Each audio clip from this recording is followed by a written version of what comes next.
So today, with me, the great and mighty Competent Conquest Ben. How are you? Apparently great and mighty. Do you feel... I didn't give myself that title. Well, yeah. You don't get to decide your own titles. They're given to you for your deeds. That's not what Galactic President Superstar McAwesomeville said. What did he say? Oh my god. It's from How I Met Your Mother. A guy decided, there was a guy called the Captain, and he said that I believe a man should pick his own name, and then Ted said, I'm Galactic President Superstar McAwesome. Yeah, I'm not surprised. And the Captain actually just called him by that, so credit there. That's really But yeah. fair. I mean, it's pretty fair. We had a little pregame. You want to talk about city-states? Yeah, I want to talk about city-states. I feel like I have a list, and I keep... Is it on this page? No. Like an army list, or just like... Just notes. You wrote words down. Notes! Notes. That is against my YouTubing. Yeah, for both of us. There is... Okay, there we go. I found the notes. It's just on like a notepad, and I just have them... I've been just reusing them since I forgot what they were. The questions were for Carl and Brian when we did Spires and Dweghome. So I just rewrote them for Steve, and then that's just what I've been using since. Sounds perfect. You could have listened to your own content to write down what the notes were, but I can't say anything about that because I am not very good about watching my own content. So I'll rewatch guest ones because I want to re-listen to what the guest is saying without having to focus and be a host. Like it's completely different. I found being asked the questions and providing or being the one in, I don't know where I went. So asking the questions or replying to the questions. Like it's two different experiences I've found. And I feel like I can just go off more if I'm just being asked the questions because this is the question and I just kind of go off. While me being the host, I gotta kind of I gotta pace it. I gotta get us back on track. I gotta do all that other stuff. And it's like, one of these is way more fun than the other. Yeah. That's fair. So that's why I'm gonna ask you all the questions so you can have fun. And this is me having fun. I like having fun. Yeah. So, first question. Why pick city-states? Well, I mean, Greeks are fucking cool. So, there's that. Do you think it was, it took the Greeks who make the game from Parabellum long enough to actually get their own faction out? City-states were always in their, line. I think part of it is... they wanted to do it right, because and knowing the game better obviously enables that and the more the game's been out and things like that. But I think a big part of it was also just, this is all conjecture, right? I don't know. But I think a lot of it is just what they thought the market could handle. Okay. They wanted to get out the cool stuff. Spires are unique, and humans are classic. So that kind of gets two big groups of people. Yeah, I do think that combo being their first factions was the correct choice. And because it sinks the game back into reality, but also puts the game in a new fantastical world. What I really like and appreciate. Yeah. Yeah, it really, shows you what Ea is, or Ea. Which I think is really cool. And then you follow that up with... You're watching me die, I know. You got murdered. Thanks. He malleted you. That's okay. I got what I needed. A mallet to the face? If you're just gonna talk about Elden Ring, I'm not gonna let you watch the game so you can talk about city-states. No. Yeah, mount to the face. I could, like, fight him now. But yeah, like, I don't remember where I was going with that. I got distracted by you getting malleted. Thanks. There, he's dead. Give me your money. Good job. Thank you. Not like I'm trying to just go fast in this game, and I'm just kind of wearing whatever I have on me. It's not like that at all. No. I'm not, I'm not making fun of you for getting crushed by a mallet. Yeah, my speedrun strats, but don't really perfect because I like to enjoy the game, but I'm just like, what if I could get to Radon and beat Radon? Oh, you're gonna do that. Before you finish talking about city-states and doing the whole faction. Yeah, so, I mean, getting me distracted is probably, like, your best move, then. Don't worry. I've played on War Machine Clock. I can do this all day. What are your rules? What is that? Oh, I think that range is not the right one. Just... Sir, excuse me? Yeah.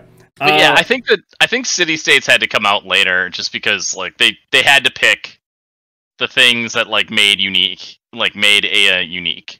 Yeah. And, I mean, I think 100k and Spires coming out were great because Spires are super unique and also they caused all the problems, and showing that, like, you're fighting super weird, crazy alien things with humans is really cool.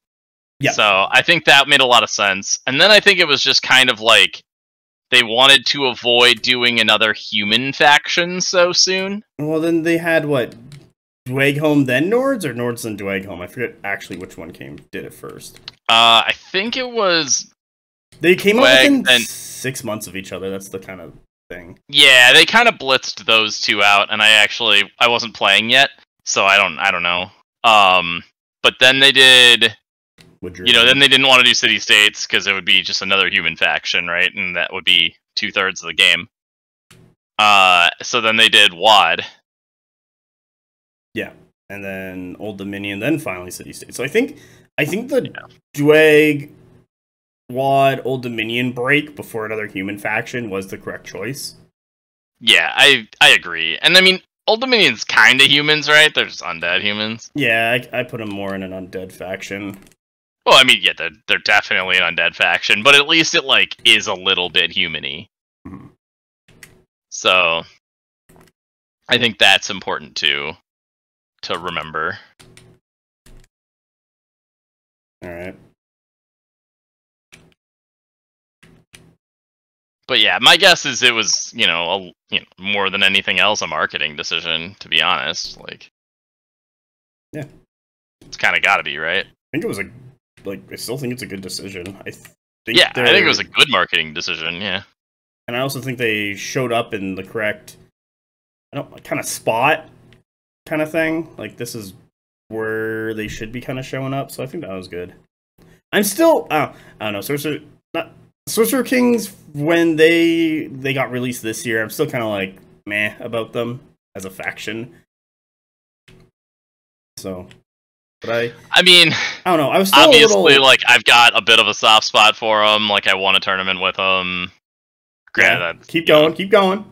I've done that with a lot of things, but I think Sorcerer Kings are really good. But they're they don't have that much stuff yet, right? Yeah, maybe that's why I'm kind of meh about them. Yeah, I mean, it's hard when you're like, oh, okay, well, realistically, you have, like, one list. And I think that's the part that makes it difficult, is when you're looking at it and you're like, yeah, there's one list I could play, Yeah, and that's not the greatest. And, I mean, it's not like the end of the world, but you have one list. Like, overall, it's not bad, but... if you're trying to play them, if you're trying to pick up and play them, and you want to buy an army, I mean, it depends on the person, right? Like, I get faction ADD, if you watched any of the games on my channel, I play a new thing all the time. Like, I actually don't think I've played the same list on the channel twice, with the one exception of when we did, like, our mini tournament, for LVO. Oh yeah, no, I'm for like playtesting. Like I literally just always play new lists. And that's part of what's fun for me. Like I really like designing lists. So I do, I'm always trying to come up with the next thing.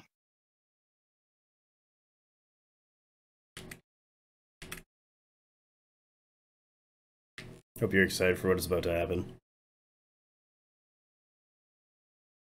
Yeah, I get you there. So why did you pick the good old city-states? Because I know you went to Adepticon 2023 with them, so why'd you pick them? I mean, Minotaurs are really cool. Hoplites are really cool. I don't know. I've always had a soft spot for the Greeks, the Macedonian troops, things like that, Alexander. Mm-hmm. Just like that whole theory, I guess. But yeah, I don't know, I've always thought it was really cool.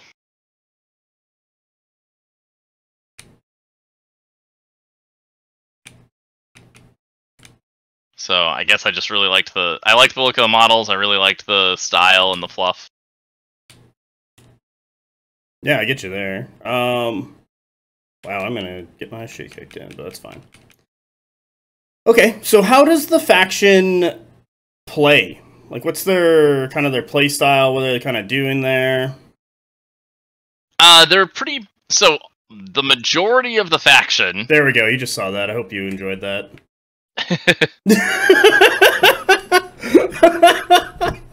So please continue as I cheese the game.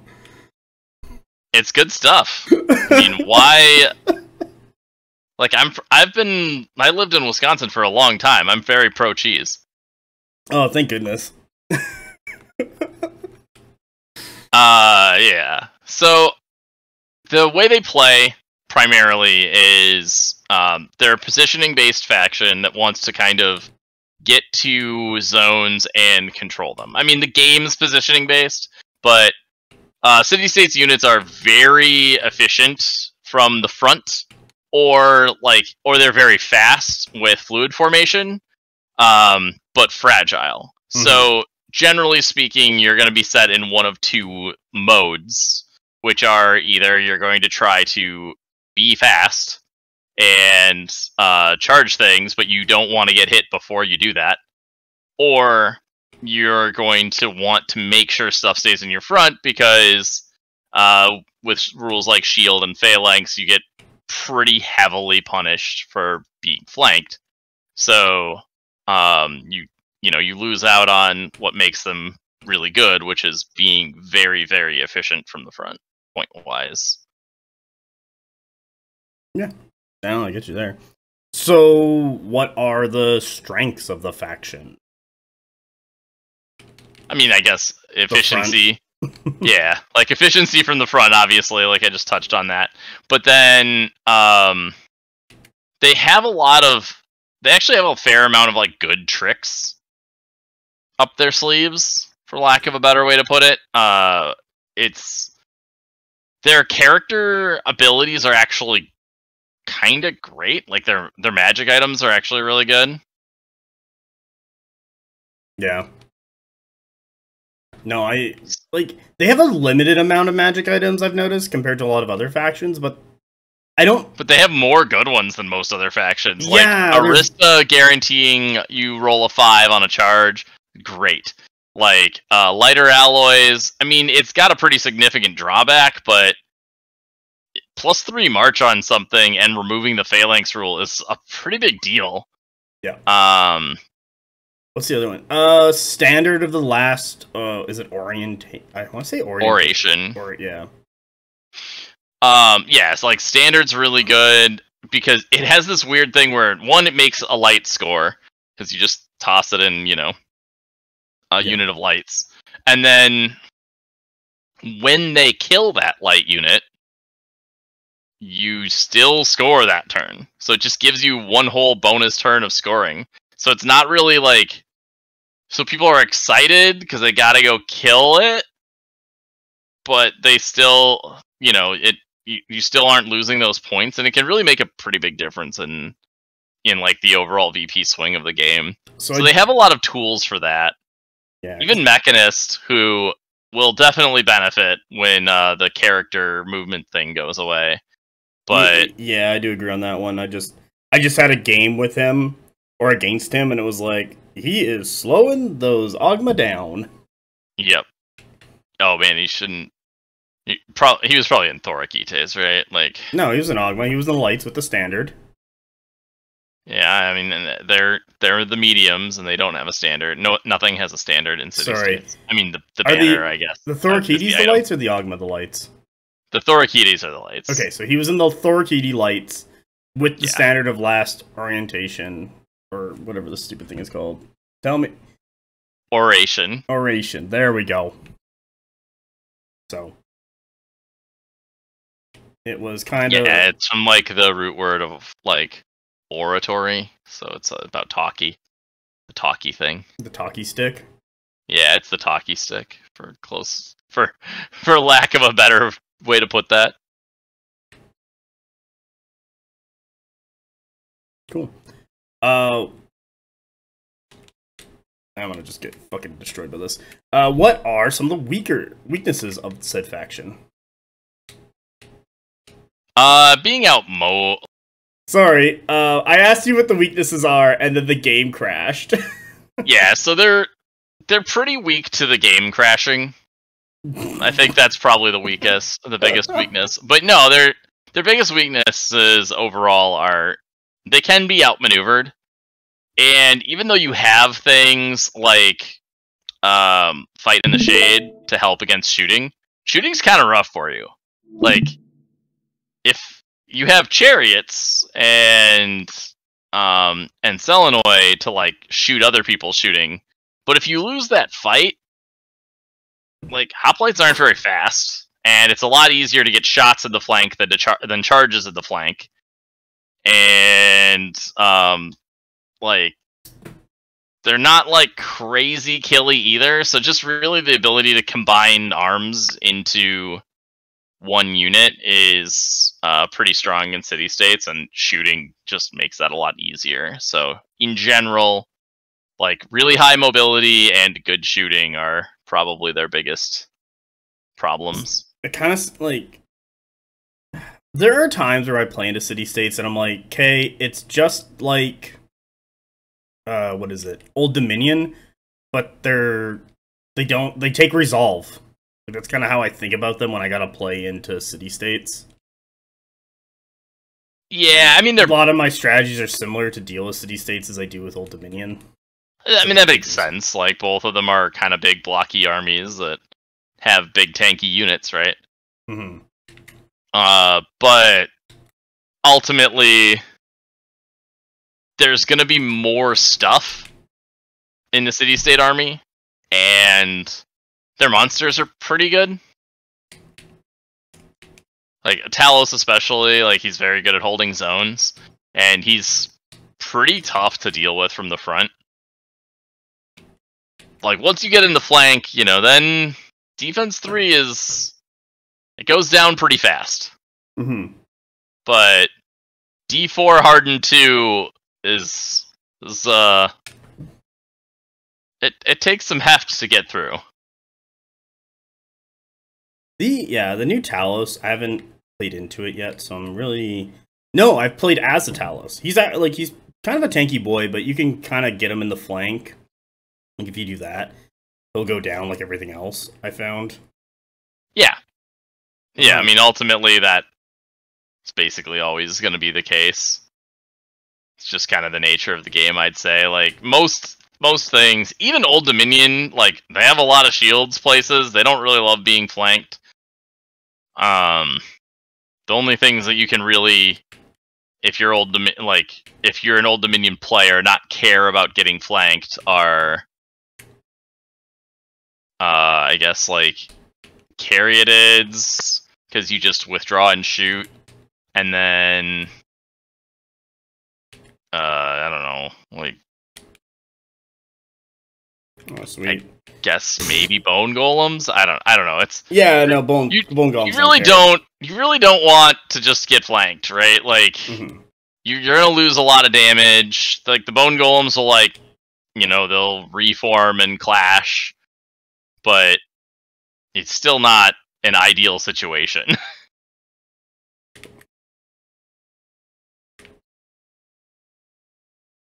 Don't make me get the stick out for people. What? Get the bleed stick out. This boss is just giving me problems. I'm just being like, last time I accidentally had my mana flask on, so I just drank the mana flask instead of the health flask and died. I'm like, oh sweet. I mean, that's not ideal. No, just being a bad player. Oh.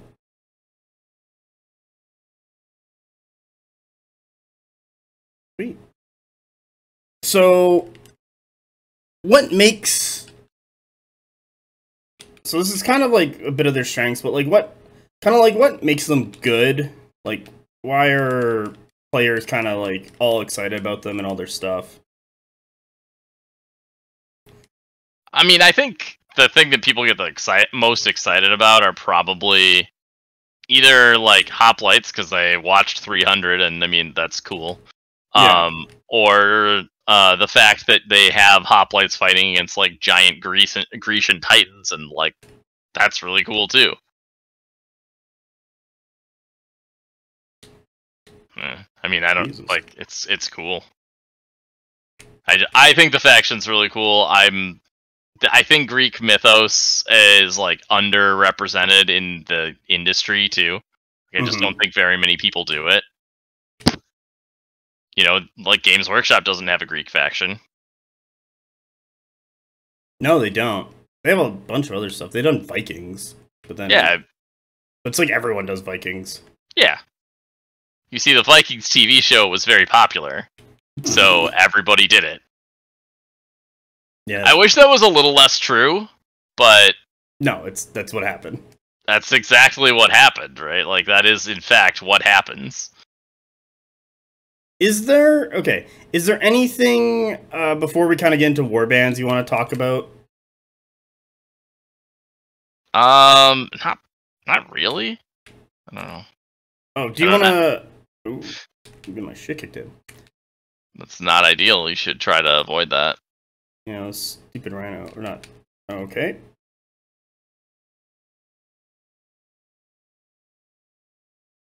What I'm gonna say. What I'm gonna say is that. What do you want to go over some important artifacts then? And then we'll like kind of hit up characters and warbands, or do you want to do the artifacts that matter with that character when we kind of touch on them? I mean, there aren't that many, and they're kind of straightforward. So, like, Standard of Laceration's pretty good, because just scoring is how you win at Conquest. And we kind of went over, like, how that works already. Yeah. They have two really good weapons, and a weapon that I guess you can take sometimes. They have a Quicksilver Strikes weapon. It's not like it's bad, I just feel like dueling doesn't come up enough in the game to really justify spending points on it. And usually you're going to want to fill your item slots with city-states. So Arista's probably the best item in the faction. Like, I don't know. The weapons, I take the weapons more, but Arista just feels really, really good for 20 points. And I don't know why it doesn't make more of my lists. It's just kind of hard to fit sometimes. But it's just give a unit in, I think, 8 inches, replace their die roll for a charge with a 5. Yeah. And, like, it's 20 points as a draw event on the character. He can do it on his own unit. It's really great. Like, it's a really great item. And now, the drawback is your opponent can play around it. So,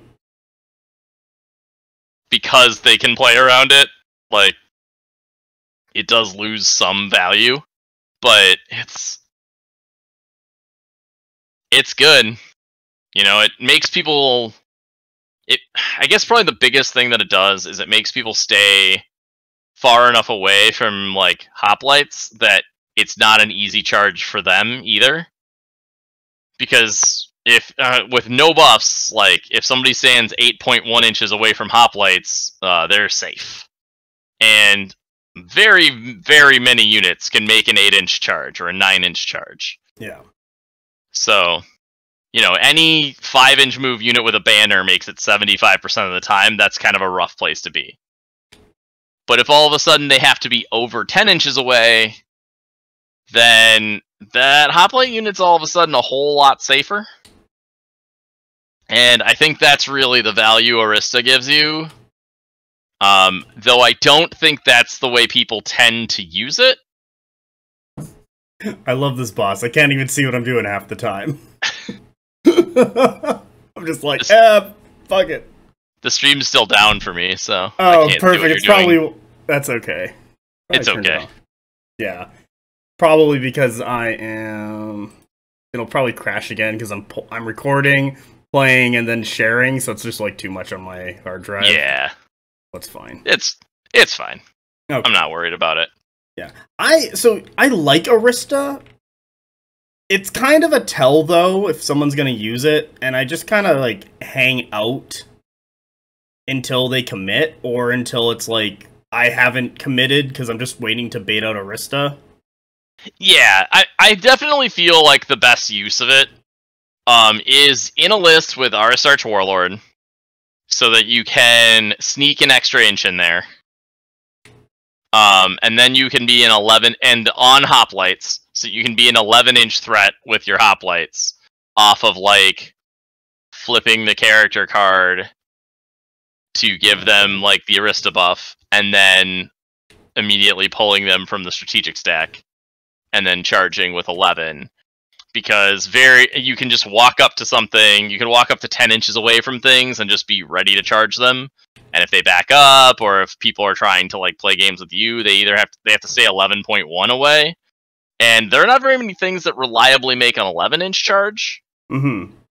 Or I guess a 12 because it's over 11.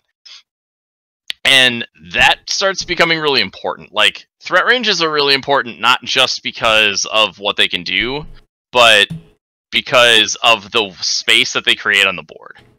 And Hoplites are a good, tanky, defensive unit that people don't want to run headfirst into. So just having the threat of Arista gives you a significantly larger, like, bubble of board space. Or I like to call it negative space. Yeah, no, I get that one.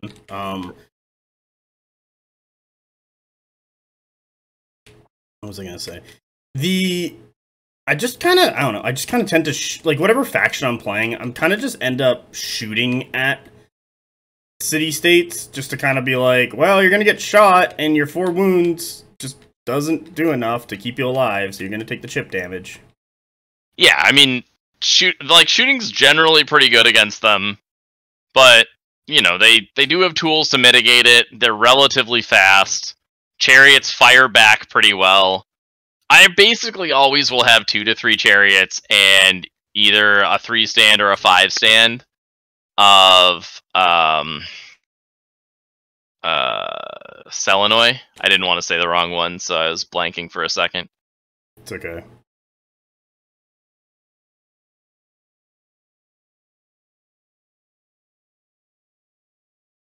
I think I'm gonna change my build because fuck this boss.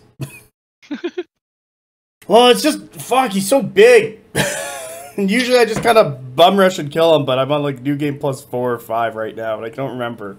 And he's got too much health. I'm doing like 10,000 damage. And he's like, I still got plenty of health, so I'm like, fuck it, changing the build. Fuck this guy.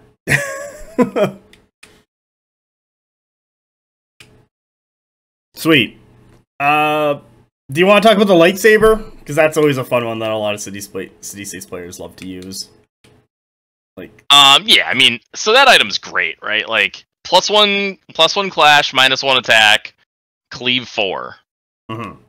Like, there's not a whole lot you need to say. Like, all of those words are really good, and I think we all know that. Yeah.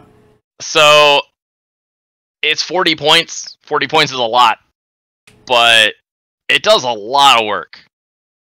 You know, it's a really strong item. And And yeah, I don't know. I guess like that's my whole spiel. Like it's a really strong item. Okay, fair. Yeah, there's not a lot to say about it. Yeah. It's clearly very good. Like,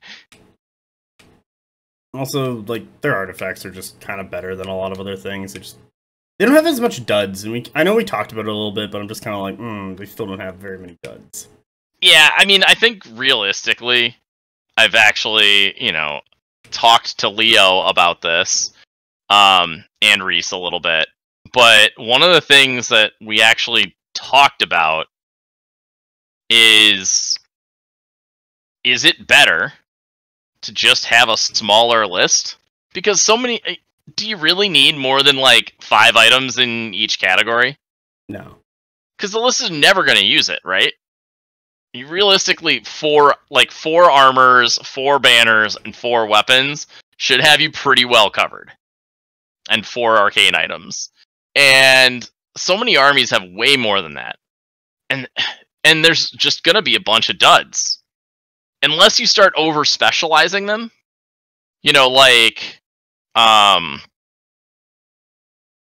If you made an item that specifically said Agema only, or like only worked for when you fluid formation, like when you take the reform action, you get some bonus. So it very clearly has to work only in this very specific like unit combo.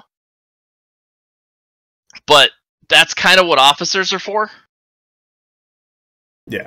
So I'd rather that design space went to officers. If I'm being honest. No, I get that one. I'm still dying here. But yeah, I mean, I think City States has about the same number of good items as everybody else. They just don't have, like, as many duds.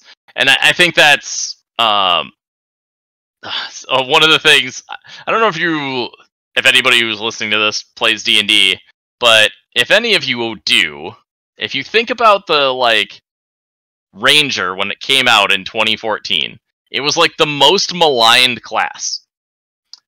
It was still one of the best martials because it had archery fighting style, and that was all it needed, right? Like it was being able to shoot well was very good in that edition of the game.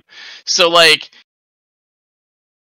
the spells that they had were also good. So Ranger was good, but they had all these features that just sucked. Like they had, because they didn't do anything. They had these features like favored terrain and all this crap that just like were super situational and weren't really worth anything. And like everybody hated the Ranger because they focused so much on all the garbage that didn't work and not on the stuff that did. And I think that happens with with items in upgrades in general in Conquest. Yeah. Because like there are officers that are fine, and there are even good. And then there are items that are good in every faction. But like there's also junk, and the faction, especially the older factions, you start focusing on the stuff that you want to use because you see rules for it, because you're getting bored of the stuff you use all the time, and you get annoyed that like catabolic node sucks, right? Yeah. And I think City States has done a good job of removing that stuff, because like all the officers are usable. Like Lochagos is the one I see the least, but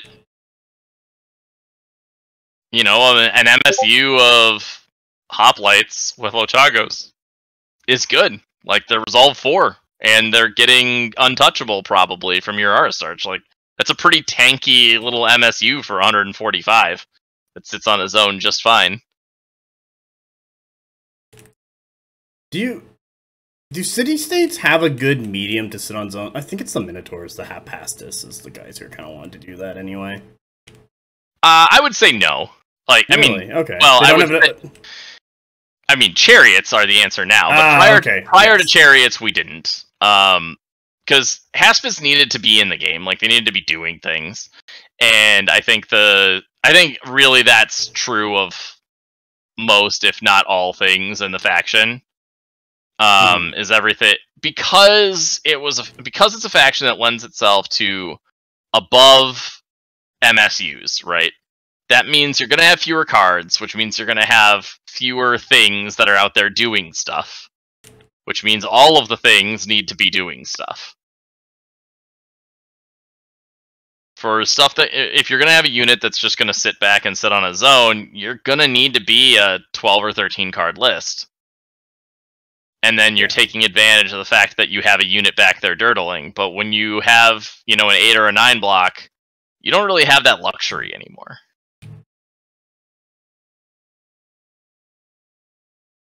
I get you there. Because before Chariots, that's kind of what I've seen, and locally, no one's picked up Chariots. I think it's just due to their cost, mostly. Because do you get one Chariot in a box? I think you only get one Chariot in a box. So yeah, they're $70 a Chariot, US. Obviously, scaling happens, which I think is somewhere in the neighborhood of like 80 million rupees or like $900 Australian. Mm-hmm. I feel bad for the Aussies, man. Like, war games are expensive there. Yeah, stupid hippopotamus is dead. Fuck you. Not you, just the stupid hippopotamus. Oh, fair. I'm just gonna run with this and just call it a day. Fuck it. Do this dumb build. Get to the end. If it works, it works. Yeah. No. Sweet. So, we're kind of gonna start at the Aristarch. We're gonna go through kind of his whole deal, his, his mainstays and restricted. If there's a better unit in another warband that they share, we'll just talk about that unit with that character that kind of will be relevant. Like, more relevant. So, Aristarch. What's his whole deal? What is he trying to do? So he has the most versatile supremacy. It's probably the best supremacy in the faction, but it's definitely the most versatile. Like, if you're playing either the Mechanist supremacy or basically any of the other ones. Like, if you're playing any of the other supremacies, they're all very, like, focused on one list, right? Mm-hmm. So that's pretty good. He gives you an additional movement when you're activated from the strategic stack, which is good because, as we were talking about, like, threat ranges are really important, especially with phalanx units. He also has access to Expert Scouts, the Mastery, which is the one mastery in the faction you want to take, which gives all of your non-phalanx infantry Vanguard. Okay. I guess, like, Disorienting Blows is in every faction, and it is always a fine mastery to take if you have 10 points, because, you don't want to lose a duel and die, so it's fine. But, like I said, dual tech, you can just refuse most of the time. Yeah. But, I mean, if you got 10 points, you got 10 points, and you have good attacks, so, like, you're an okay duelist, so it's not the worst. Like, City States characters duel pretty well, especially Polemarchs. But the other thing that Aristarch really has going for him that makes him a great warlord, if you are running a list that has more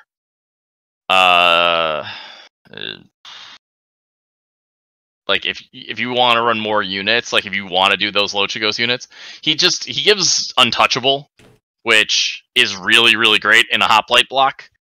I tend to put Inscription on him, Inscription of Impact Resistance, which is another item that I think I skipped over, which is a draw event to give Tenacious. So he'll go, and then he'll immediately just go ahead and give his unit Untouchable and Tenacious. Okay. And that makes for, like, if you're in the front of a Hoplite block of a Defense 4 unit with Untouchable Tenacious, they're not really going anywhere. No, they take forever to kill. And that's, I think, the thing that people... Like, those types of combos are very important with city-states. So if you're new to the faction and you're not playing that type of stuff, you're making your life harder. Like, things are going to be more difficult for you.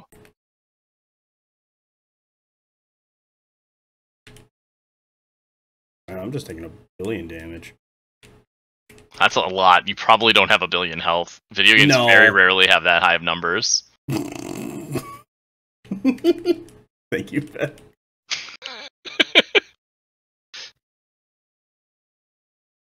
Oh boy. so good. I'm such a smartass. I know. That's why we keep hanging out. Oh my god. Alright. So, his warband. He's got Eakides mainstay. Let's start there. So, they're good. They can take a Minotaur Thyrian, so you can bring a Cleave 3 monstrosity in them. They're a light. They're move 6. They're reasonably priced. It's 180 with the Thyrian. Their defense 3, the resolve 2 kind of hurts.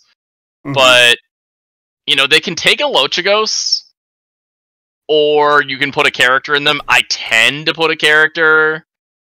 So I very rarely will use them with Aristarch. I tend to put a Polemarch in there, and the reason for that is because Polemarch can carry 2 items. So he can carry an offensive item and the Standard of Laceration. And the other reason is the next unit in his warband, which are Selinoi, our mainstay for the Aristarch, and only the Aristarch gets the mainstay. So they almost always fill my second mainstay slot. Because generally speaking, if a unit is mainstay somewhere and not out other places, you kind of want to take them where you can take them as mainstays, as long as that character isn't very bad. And we already went over how he's at least the most versatile Warlord. I don't know if he's necessarily the best. That's a very hard thing to say. Like, I know. I would say he's in the majority of my lists that are competitive, but I don't think those lists are more competitive than the, like, 1 or 2 that use Polemarch. Okay. So it's weird, right? Like, I have, like, if I have 4 competitive lists, it's probably 1 Polemarch list and 3 Aristarch lists. And once Clocklights come out, there would probably be, like, a Mechanist Warlord list. But I don't know if any of those lists are stronger than any of the other ones. It's more that Aristarch doesn't pigeonhole you into, like, a very specific build. Okay. Where I think Polemarch does. I think Polemarch really wants to be either in a big unit of Agema or a big unit of Hoplites. And if he's in a big unit of Hoplites, you're probably running... Like, you probably don't actually want an Aristarch in your list, and then it gets weird. So... Is there like weird synergies in cities? I don't want to say synergies, but like weird point breaks where like there's stuff that you would kind of want, but it doesn't work out if you take other things.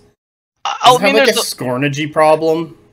I don't think it's a Skornergy problem. I think there are regiments that perform the same job in different ways, but you generally still only want one thing doing one job, and the way they work is different. So like, Hoplites perform the same job as Talos, which is be tanky, sit on zone. Yep. But they do it in very, very different ways. Like, Hoplites are much better offensively than Talos, and they have a lot more wounds than Talos, and they take up more board space than Talos. But he's cheaper, a little bit.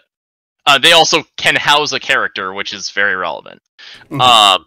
But he's cheaper, and he's a monster, so he's more mobile, and he provides buffs to other monsters, but he does make you want other monsters, which could alter your list as well.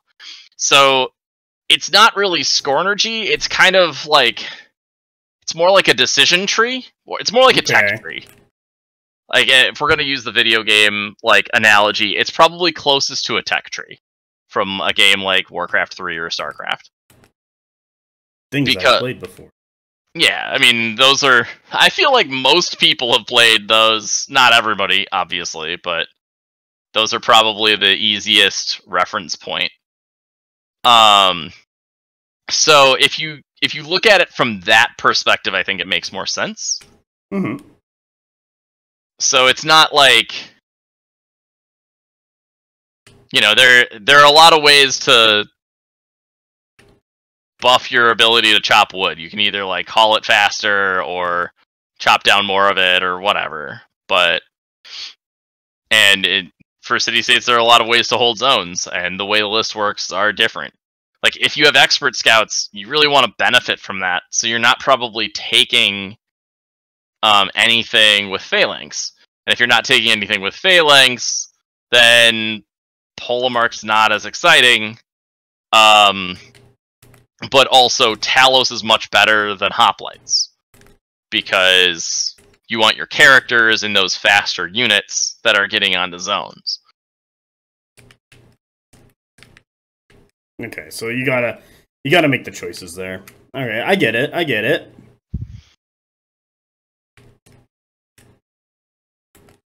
Yeah, and then, like, I guess Selinoi and Chariots are both shooting units, but it's pretty much... You take Chariots, all the way. You bring, like, one unit of Selinoi as your light. And also as a mainstay. Yeah, Selinoi, I like Selinoi. I've seen some stuff where it's, like, double... either 5 block or two MSUs of Selinoi. But I kind of feel like... one for sure, because you just need that little bit of shooting, and that being a light helps a ton. Yeah, I really like the one. When I like multiples, it's usually on the back of, like, some other thing. Right, if I'm going to bring 2 units of Selinoi, it's probably because I'm bringing 1 to 2 mechanists, or I'm bringing them as both of my, like, Aristarch MSU, like, words. Why am I blanking? Mainstays. And I want to use, like, I want them both as my mainstays so that I can do... standard of laceration to get on a zone early with like a movement 6 mainstay. But I still, like, if I'm gonna do that, like I said, it's probably gonna be a Polemarch. He's probably gonna have laceration and be in that. And I'm not saying I've never written a list with Aristarch doing it, but I like keeping him around longer. Yeah. So I don't usually do that. I usually put Aristarch in Agema, and if I have the points for it, that's where I'll put my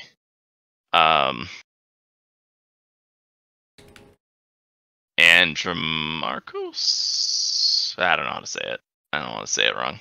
But just say it. The officer. Yeah. Their officer, because Aristarch doesn't have flurry, so giving him flurry is helpful. And it's just a little bit of value. Like, I don't like buying the upgrade because when I'm putting a Polemarch in there, because I already have flurry. And I like it a lot more when I don't already have flurry on the character, because I'm getting that extra tiny bit of, like, value. And I mean, these are things that they probably don't matter, but they matter to me because I am a value whore.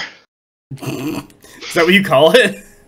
I mean, I really am. Like, I just really love getting, like, I love squeezing every little ounce of value out of it. I'm the, like, conquest equivalent of the chef who squeezes the orange for orange juice and then zests it and then, like, I don't know, dries the orange peels and uses them in a soup or something. I don't know what they do.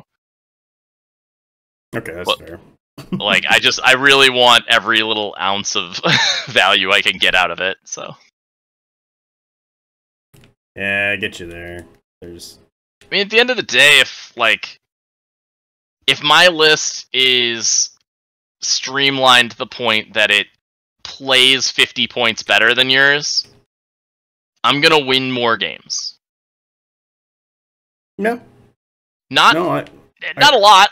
You know, like, I'm probably gonna win the majority of the games I was gonna win, regardless of if that little bit of point efficiencies added up or not.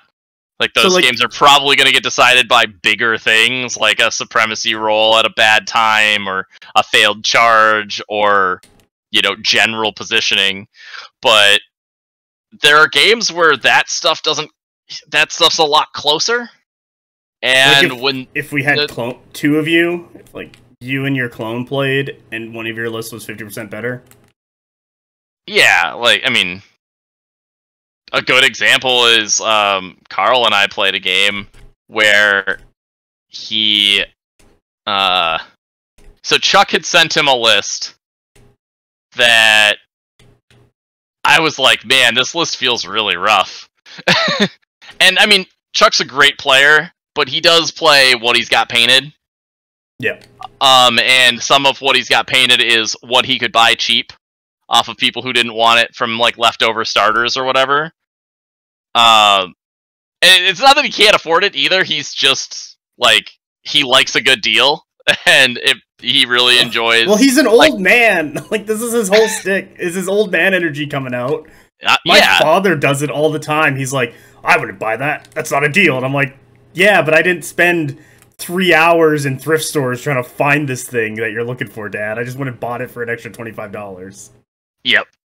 Yeah, and, like, but, you know, it's one of those things where, like, he'll see something on a buy-sell trade, and he'll be like, oh, man, somebody's selling 2,500 points of city-states for, like, $150 or something, because they bought a bunch of starters and it's extra stuff, right?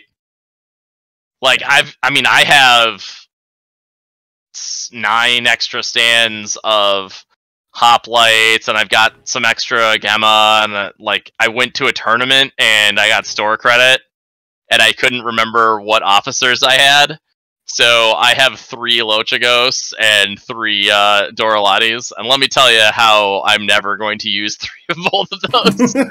Right? Like, if I wanted to just be like, you know, I'm just gonna get rid of some of this stuff, it would be pretty easy to, like, and I could see letting it go for kind of cheap, or trading it for something I needed for a different faction or game or whatever. And Chuck loves finding those deals and then turning them into armies and winning with them. Like, that part is what's fun for him. So, but he does play lists that I think lack those efficiencies. And when Carl and I played it, we kind of talked about it, and I was like, I don't know, man, if you just don't fall for any tricks, like, if you just run straight at me and don't let me flank you, and you just fight me in straight up fights this whole game, like, your list is going to overpower mine. And he did it, and it worked. Like, I lost. That's one of my 2 losses to Carl. Wow. You're really letting yourself go at this point. Yep.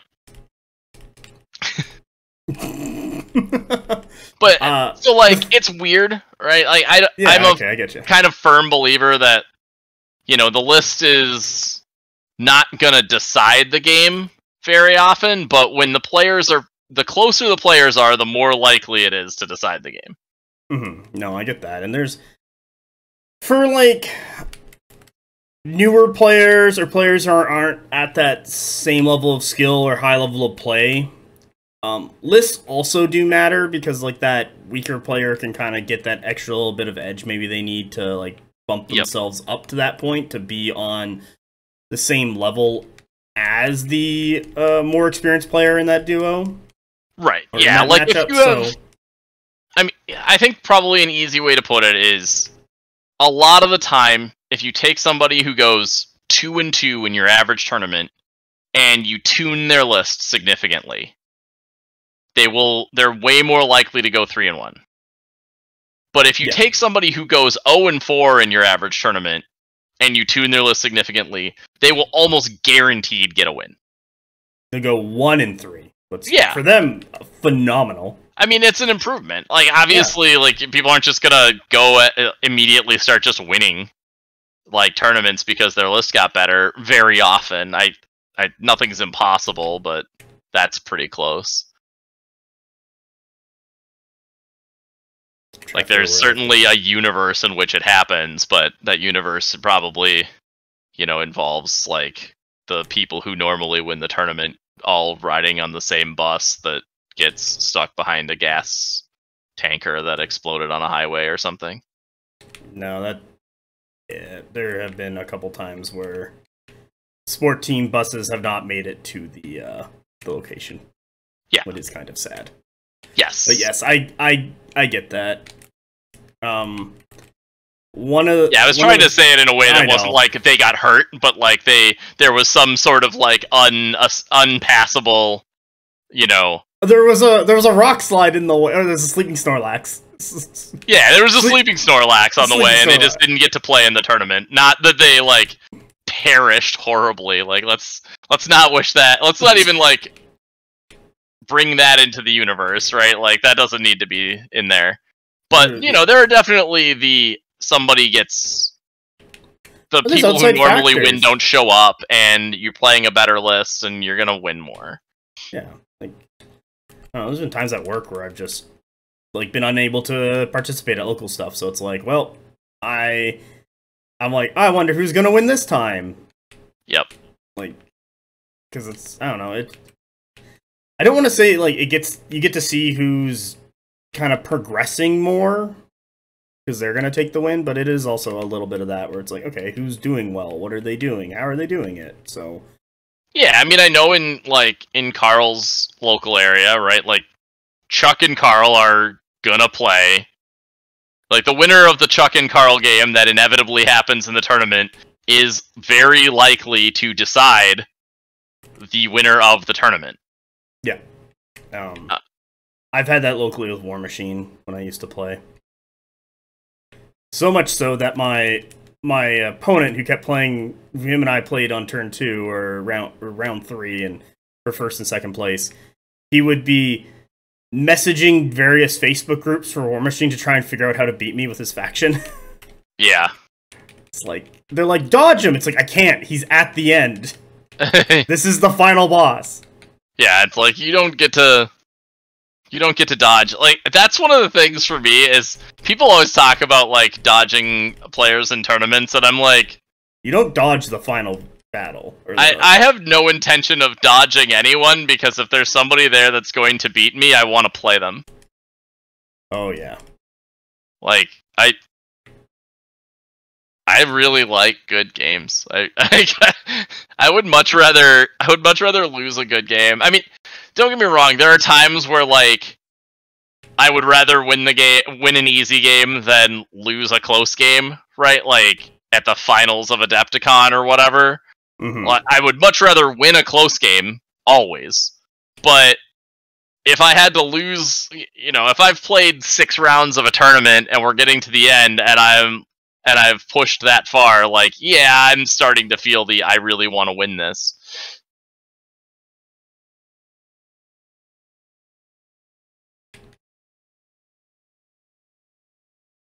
But the vast majority of the time, I would much rather have a close game and lose it.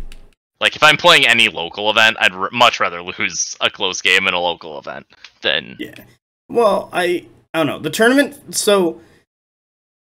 Not that I'm actively trying to lose my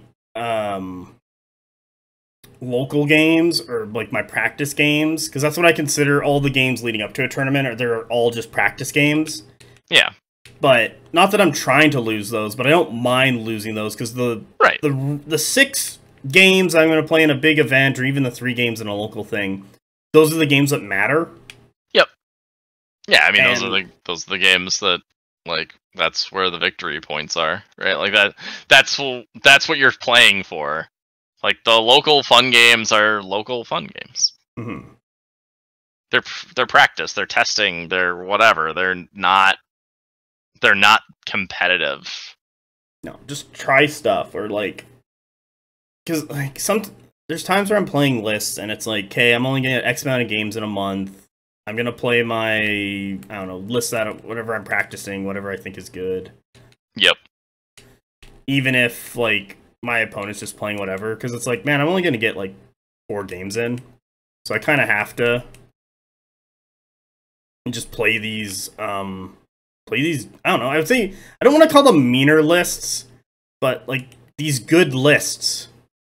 Yeah, like you need to play more competitive stuff, right? Like you need to play lists that you're going to play tournament lists. Ultimately, they're tournament lists, and there's not really any other like outlook.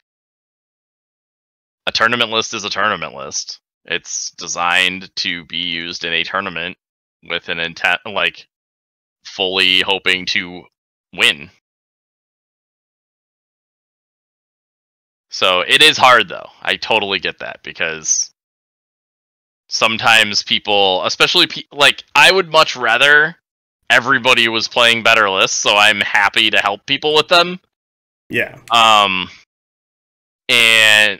And then like, I still tone down lists, you know.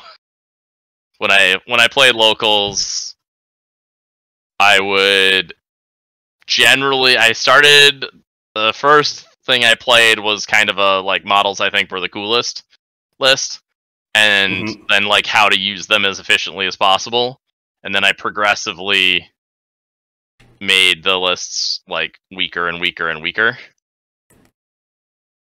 as the tournament, like as I kept winning the local tournaments. Yeah, I don't know. I don't really like. I never lost them, so. But the idea was I would eventually get. The games got closer, right? So I got to play Conquest more as the time went on, instead of just making people feel bad. Yeah, it's not like the intent is to make people feel bad. It's to just play the game.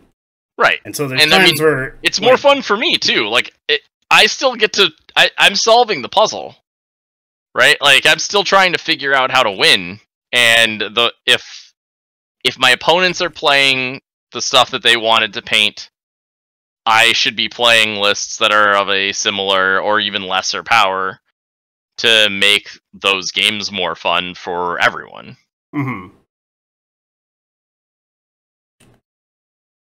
That's the way I see it, anyway. I don't know. Where were we? We were talking about city-states somewhere in there. Okay. Hoplites. Why are these guys good with your Aristarch? Or, if you want to save them for the Polemarch, because I know we've kind of talked about the Polemarch giving them stuff. Did we talk about the battlefield orders? Yes, we did. Yeah. Yeah, we did. I guess he technically also has bravery, but you don't really care. If you're broken and you want a duel, or they have terrifying, I guess, and they've already gone. I don't know. You don't use it. You use untouchable like 99% of the time. If you're up against the Siegebreaker Behemoth and because it has smite, then you bravery to counteract his terrifying, because you're not counteracting the other stuff because of smite. Boom, nailed it. I came up with a scenario in which you would use it. Or if you're broken and want a duel, like that one does come up. There are definitely times that I'm just going to keep using Spires, I guess, that you're staring down like a Biomancer or a Ferromancer, and you're like, well, I'm broken, but I want to fight you, so I guess I'll give myself bravery. Especially if you've already been attacked and like you don't need untouchable anymore. So it comes up. The battlefield order that comes up a lot more are battlefield orders are the Polemarchs, but we'll get into those later. Hoplites are good. They're a very good tanky unit. The character plus the Minotaur auxiliary both do a big chunk of their damage. So they're a pretty good upgrade that way too. One of the things I like to do is, like I said earlier, is the impact resistance and untouchable to make them very, very tanky from the front. And that does just make them extremely durable for their points. Like, they're 10 points a wound. That's cheap. Like, the end of the day, like, yeah, they're 4 wound stands, but they're only 10 points a wound. So, one of the things, like, I almost always run 7 or 8 stands of them, plus the character, so a 9 block or an 8 block. And the reason for that is that because you're paying for upgrades on them, you're going to want more of them. If you're 4 wide, you can only march on the table 3 deep, because they're only move 5. So 4 stands would be too deep to get on. So you can't go 4 deep. So that means you'd have to go 4 wide if you ran more than 9 total stands. And some boards just really aren't conducive to that. But you do kind of want to maximize the number of stands that you get all of those upgrades on, like your character buffs. So that's one of the like keys. I see a lot of like the 5+ character hoplite blocks. And I mean, Chuck just won Gen Con with it, but again, that's Chuck.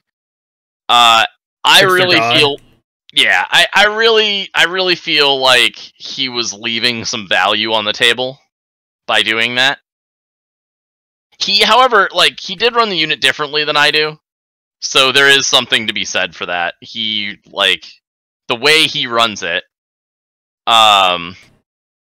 changes the, like, he didn't try to fight with them, is, I guess, the main takeaway. He wasn't trying to get them into fights. So, you know, then, like, if people are putting in extra effort to try to, like, reach out and get to them, then it's a lot harder, and that changes things. So I can see how it worked. But I think generally speaking, you really do want to maximize the value. Again, like, you're paying for buffs, you want them to affect as many stands as they can reasonably affect. So, run your 8 or 9, or your 7 or, yeah, I guess, 8 total stands. 6 or 7 stands of hoplites, plus auxiliary, plus character is my go-to. Okay, no, that's good. All right, Phalangites. What's their whole deal? Because I am not a fan of them, and whenever I see people try and make them work, I just kind of shake my head a little bit because I don't know. I just find hoplites just do it better. Yeah, so and that they're like a specific tool designed to deal with impact attacks, and I'm like, well, either they're gonna get charged on the side, or they're gonna like get hit by something else, and then it doesn't matter. Yeah, so mathematically, they're very similar to hoplites, defensively. If you were charged this turn, and that unit doesn't have always inspire, and that unit doesn't have special rules like that grant hits like trample or aura of death, and it's not shooting. So the problem is there were a lot of ifs and ands in there, and all you're getting in trade is a better Dorilates, but it's not that much better. Like, it is better, but really you're trading all of those what ifs for 2 or 3 hits without any special rules, like just normal hits. And it's a tough trade. Like, they're just not quite there. They're not, like, mathematically, they're not horrible, but they're just not as good. And, you know, that all leads back into the flip side of it, of course, which is Hoplites are really good, and they have a Minotaur, like, who does help their offense, and is actually more efficient points per wound than a Hoplite stand. So, like, so it's not like you're giving anything up by bringing him.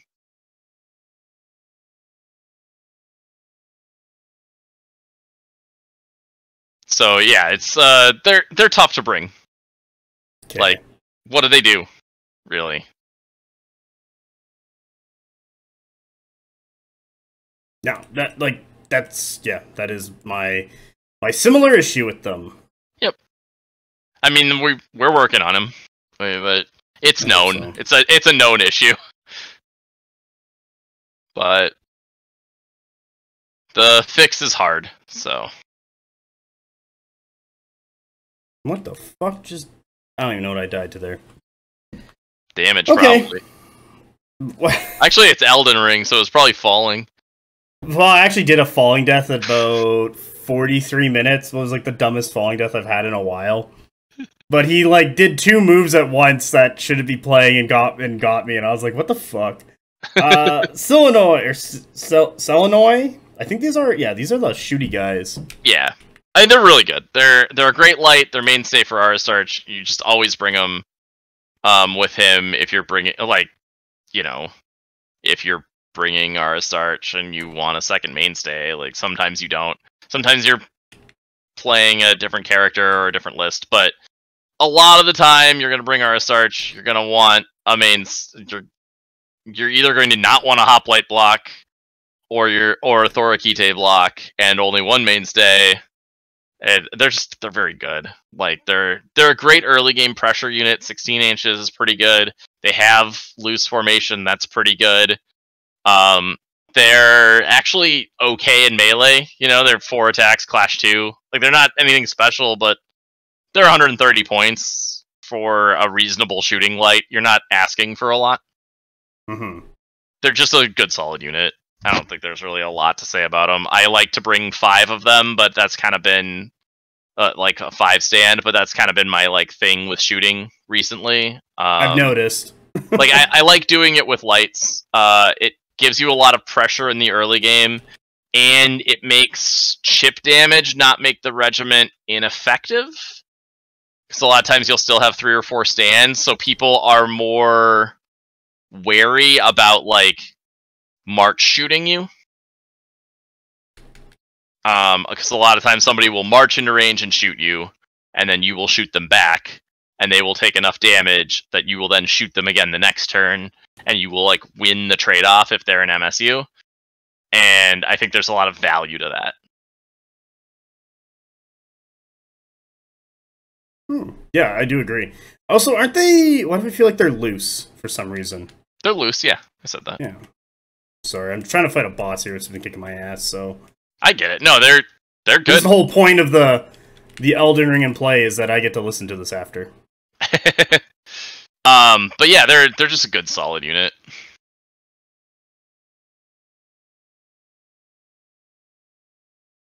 All right, restricted. Agema. So they're good. They're in this weird spot. Like, fluid formation's a good rule, and the unit's good. So I can't really say anything bad about them overall. But like, they're squishy, right? So they're a unit that you have to position very carefully and play very well, because they will die to a stiff breeze. But they're good. Like, that doesn't mean they're bad. They're very good offensively. They're they're not super expensive. I feel like they're a little overcosted for the MSU. I'd like them a lot more if they were just 50 points a stand. If they were like just 150 or 160. I think the extra cost is just a little bit much for them. And like 110. The problem is they're 10 points. For 10 points more, you get Haspists, which are also a mainstay for Polemarch. You can't put a character in them, and they're also restricted for Aristarch. So like they're in the same warband slots. So unless you need to put a character in like Agema, it's very hard to bring the MSU. However, the cheaper like per stand cost really helps. So there's that. Did we talk about what we're trying to do with them? Like what their whole job is? Oh, they're a glass. They're a glass hammer, as the Brits say. Oh, good job, Brits. Like they have a lot of cleave 1 attacks at Clash 3. They're very fast because fluid formation just inherently makes things very fast. Like their move 6, you generally play them in expert scouts, so they're gonna come on 16 inches or 18 inches or 21 inches if it's under Aristarch supremacy, and they have fluid formation, so you usually run 4 or 5 of them plus a character. Yeah. And then you fluid to gain that extra distance and charge, and they're going to be charging from 12, 13 inches away without rolling a die. And that's gonna kill things really effectively. Like they have a lot of cleave 1 attacks. So I tend to put a character with them. The extra resolve really helps, because I think that's one of their weaknesses.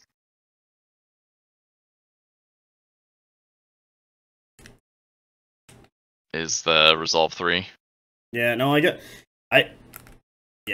low resolve just kind of sucks on infantry regiments because it's just more damage that they just get to suffer. Promethean, I believe this is the medium buff giant. It is the medium giant, and it does technically have buffs. The vast majority of the time, his buff is you cast his defensive buff on him for whatever somebody does back to him. Yeah.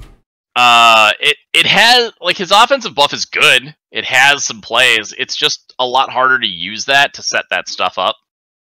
Things aren't usually close enough together, and what yada yada. So it's just a little less. It's just harder to use, right? Like, it's not like it's bad. It's just hard to use.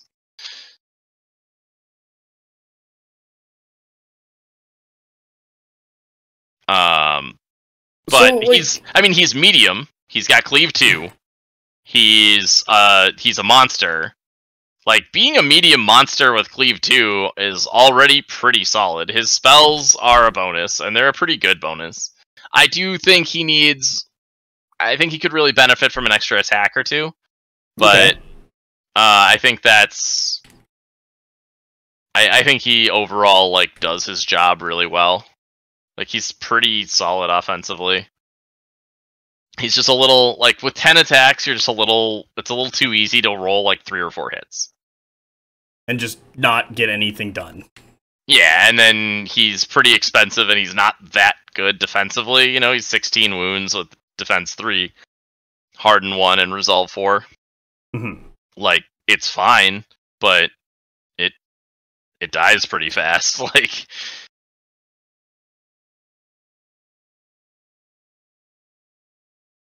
So, overall, I like him, but yeah, he's just...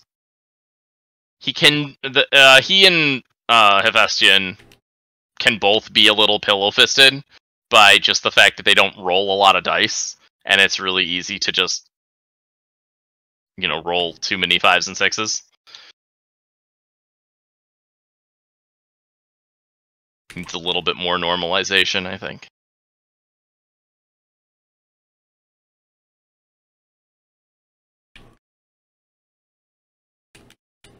What else we got? We got Minotaur Thyrans, Dice of Thyrans. You love it. I do love Thyrans. Thyrans are not easy to play, though. They die to everything. They're defense 2. Yeah. And resolve 3. And they're size 2. So, like, shooting tears them to shreds. They don't have unstoppable. But you are rewarded for positioning them well. And they're a great piece trader. Most of the time, you use them to back something up that's going to get charged. And then they charge in and kill whatever that was, Mm-hmm. Like, there are very, very few things that take a Thyrian charge in the face. One of my issues with them, I believe they're 4 attacks each. No, they're 5. They're 5? I thought they were 4. Yeah. No, they're Impact 3 with Brutal Impact 1 and Linebreaker and Terrifying 1 too. Like they kill you, man. Like yeah. they are the best unit in the game offensively, point for point, by like a decent chunk. Like they are hands down the most efficient offensive unit. But the problem is it's too easy. It's very easy. I shouldn't say too easy, because if it was harder, they would probably be too good. It is easy enough to take away one of their stands and or break them with even just like a little bit of shooting.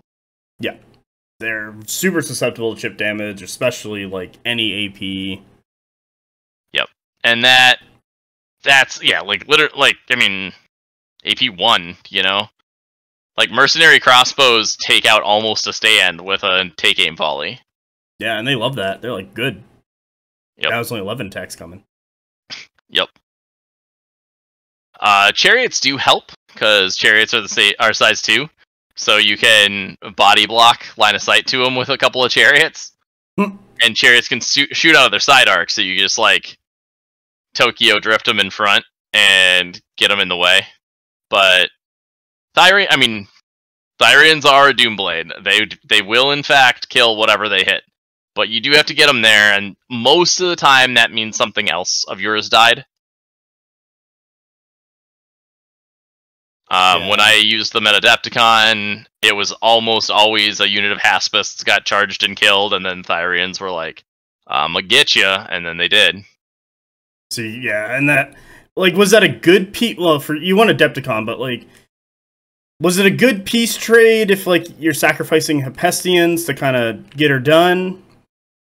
Not Hephaestian. Haspist. The minute. I mean, yeah, because I would set it up where it's like, okay, if I win priority, I'll charge you with these Haspists, and then they have a pretty good chance of doing a big chunk of damage and or killing you. At the very least, winning the fight, right?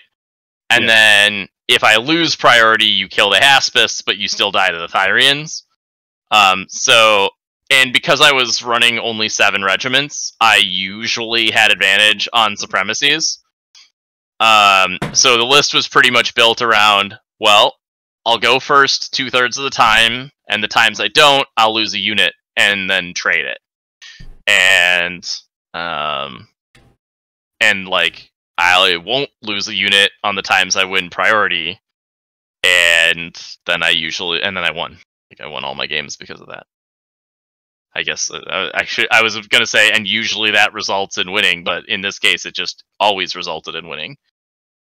Do you think that strategy is still prevalent nowadays? Like, yeah, I mean, every army should do it. Like every army is playing that game. Either you're gonna be behind on like that. That's the core like peace trading concept of Conquest. You're trying to get your units in a position where, if you win priority, you will kill something first. Mm-hmm. And if you lose priority, you will kill the thing that killed your something first.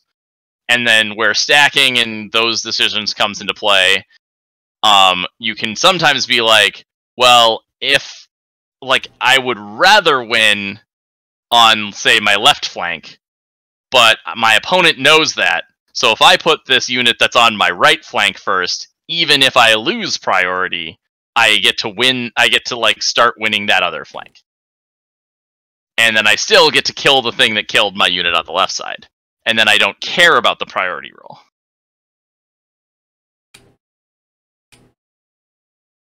Yeah. So you want to talk about Companion Cav, or you want to save that for the character? We'll touch on them for now. I mean, stat-wise, they're a good unit. They're fast. They have good attacks. They're pretty efficient point-wise. They can own their biggest problem is usually I want to pay for something I'm putting characters in, or I like want Promethean or Chariots, and they just kind of get bullied out of the restricted slot with something you prefer better. Yeah, I mean, for me, they usually get bullied out of the restricted spot by Agema with an Aristarch. Unless I'm running and Aristarch in Hoplites. And then they sometimes get bullied out of it by Promethean, but not always. But that's just because I really like Promethean. So he's not like amazing. They're plenty competitive against Promethean. And I think they're better than Agema, except I like putting a character in Agema. Mm-hmm. And I can't put a character in Companion Cav, or I can't put Aristarch in Companion Cav.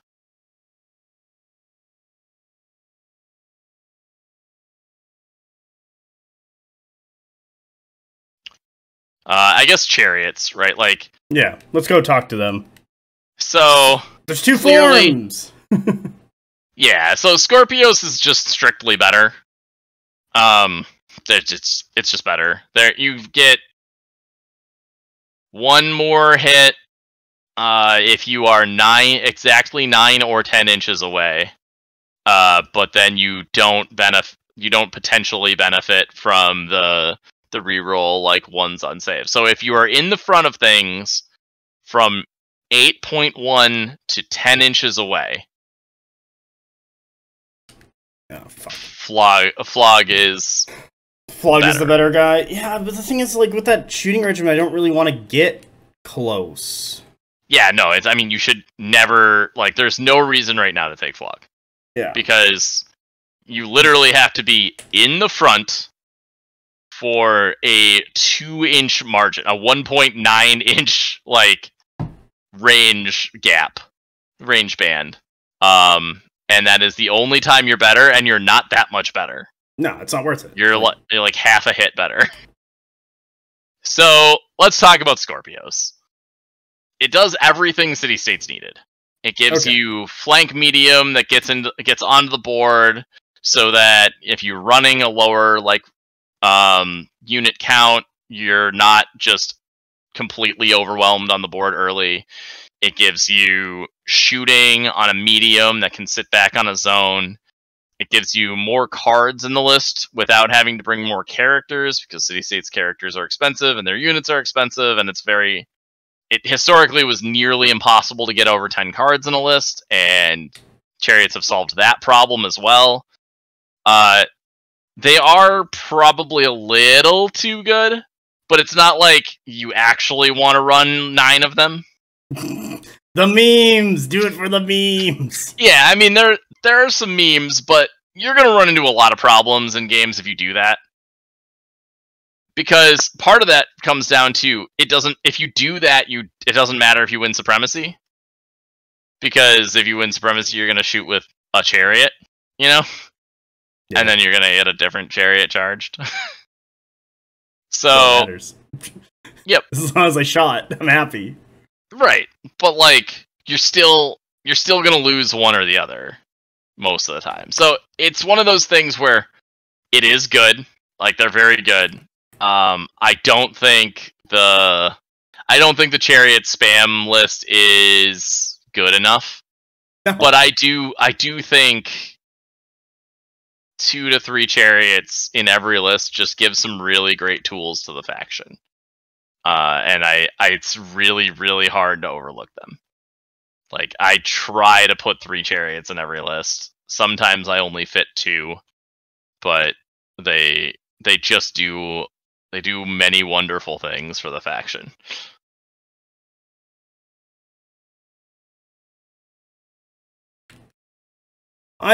And also, like, we talked about this a little bit. Okay, game, fuck you.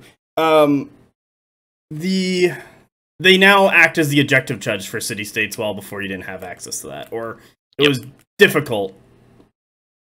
Yeah, you more or less didn't have access to it, right? Like, they really didn't have anything that did it effectively.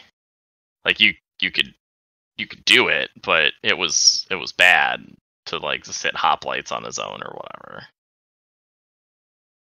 And your characters and like Agema and things like that are too valuable. Yeah. Or, well, at least it Hoplites on the forward zones. While anything like backscoring was bad for them. Yep. Yeah. The big blocks were fine, but if they had to push past a zone, like, you didn't really have anything to hold it. Mm-hmm. So once you would, like, take a zone, you were still kind of in trouble.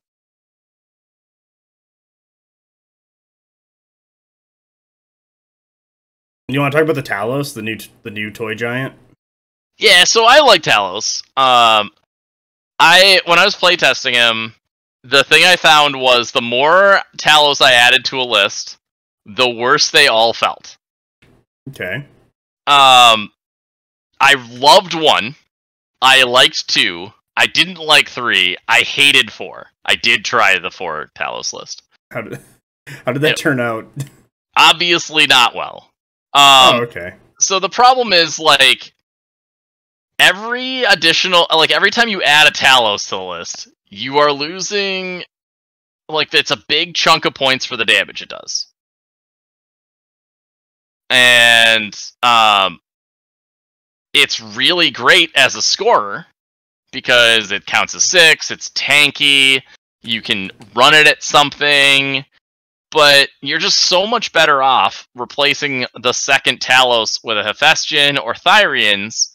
So you run the Talos in, and then you charge and kill the thing with something that, does damage efficiently, instead of just, like, somehow trying to chew through it with, 13 cleave 1 attacks, which it's not like it's bad, but it's not 250 points worth of offense. You're paying for the defense. It's not, and it's not going to push anything out. It'll eventually, like, win a fight is kind of what I've found, but it's going to take a while. Yeah, but, the game isn't 1v1s, No. And that's the thing about it, like, it doesn't do enough damage. Here's what I found. It charges into something, and it does a decent amount of damage to it, and then it gets charged in the flank or shot in the flank, and then it dies. Yeah. Because it gets, like, a bunch of stuff dumped into it. And it maybe, if you're lucky, gets 2 rounds of combat. And it usually dies killing, like, 150 points worth of stuff.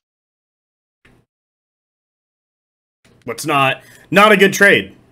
No, but it also is 6 stands for scoring, and you can sit it in a zone, and if you support it well, is great. Yeah. And that's the other side of it, right? Like, as a scoring unit, it's really good.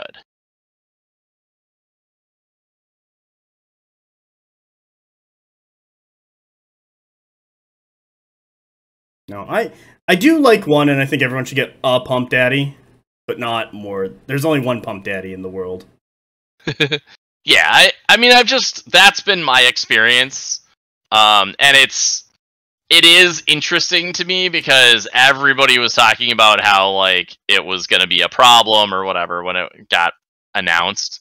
Because it looks that way, but ultimately Conquest is a game where... I'll just send it there. It is a game. But no, ultimately Conquest is a game where, like, damage... Things die, right? Like, it's a very lethal game. It's a killy game, and I always find it funny when people are like, "Oh, I want myself to live longer." I'm like, I don't know, go play Fantasy, but then even then, Fantasy stuff explodes. Yeah, stuff explodes. I mean, in Fantasy, a lot of times you won't lose that many models. You'll just lose the entire unit as a full regiment because they failed because they rolled high on a resolve check, or they did a panic and just didn't make it. Panic or break or whatever. Yeah. But yeah, so, kind of jokes aside. But yeah, it's that, right? Like, everything in Conquest dies. It doesn't heal. That's the only thing. If stuff heals, then it might become unkillable. Yeah, and you gotta watch healing so it doesn't become too ridiculous. Yeah, like, last edition Spires had the ability to do just ridiculous healing. Like, now they can still do a bunch, but it's not on the same, like, it's not on the same level at all.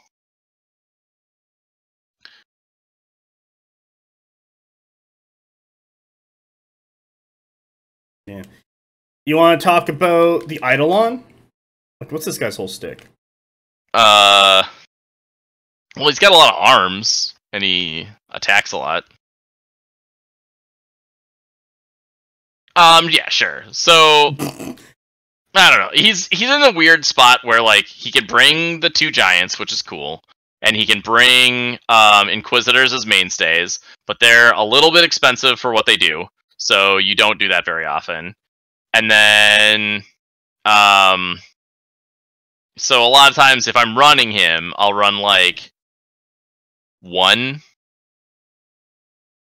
I'll run like him with a small unit of either.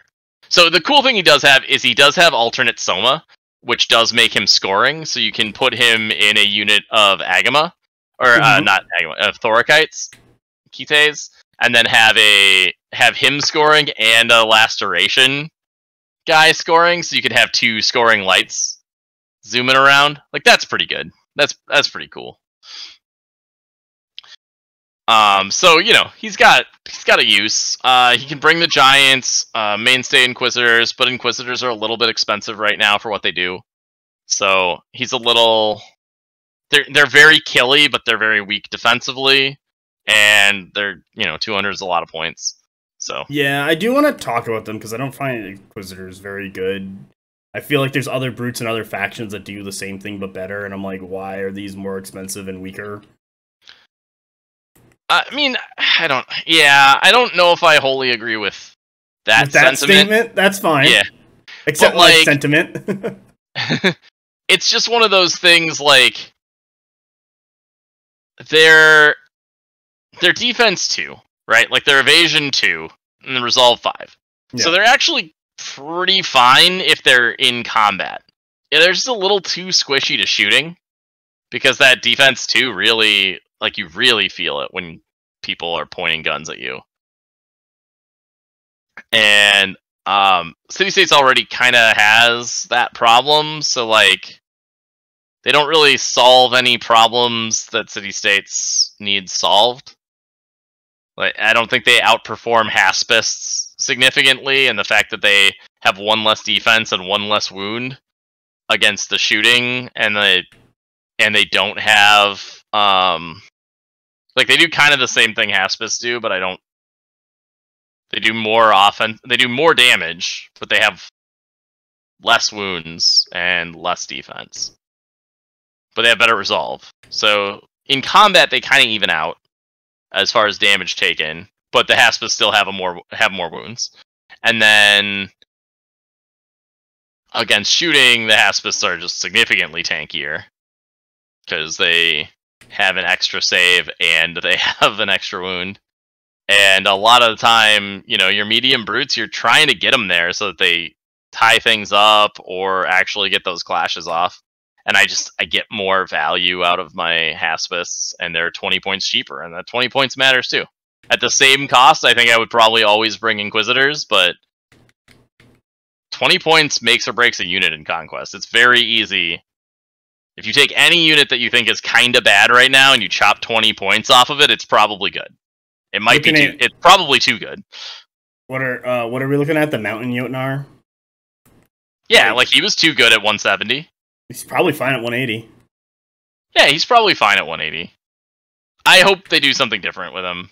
I would like him to not just be a boring, like, low-tier giant. I would like him to be a super cool, like, tanky giant and, like, be the Nord answer to a Talos. Like, he should be cheaper than a Talos and not as tanky as it, but I kind of want him to sort of fulfill that same role.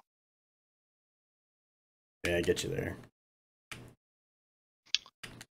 Yeah, so what else does Eidolon have that's unique? Cool.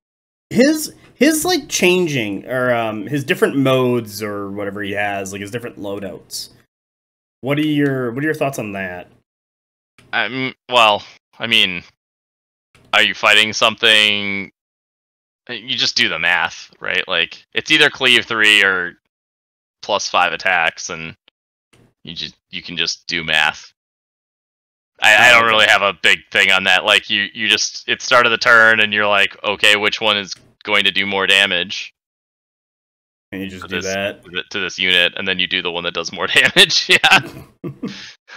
All right, that's fair. I think he has his modifications Is there kind of one of these you go for?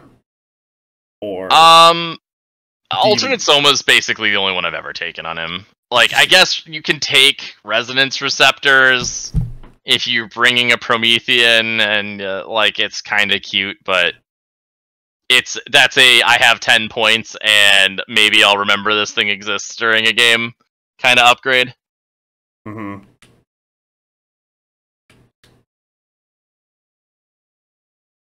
Yeah, okay.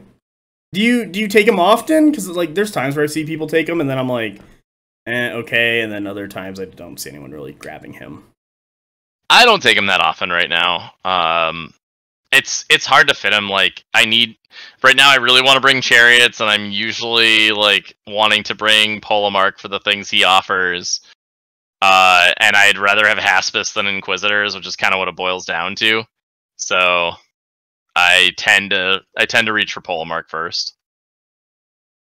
And I almost never bring 3 characters unless I'm trying to do a ton of early scoring, and then I kind of like Mechanist with Standard of Laceration in a Thorakites unit with Expert Scouts, because it's, it gets out there pretty quick, and then he can be casting the make a unit heavy spell on the Selinoi. Yep. And then you can get double scorers and like out of your lights, and that's cool.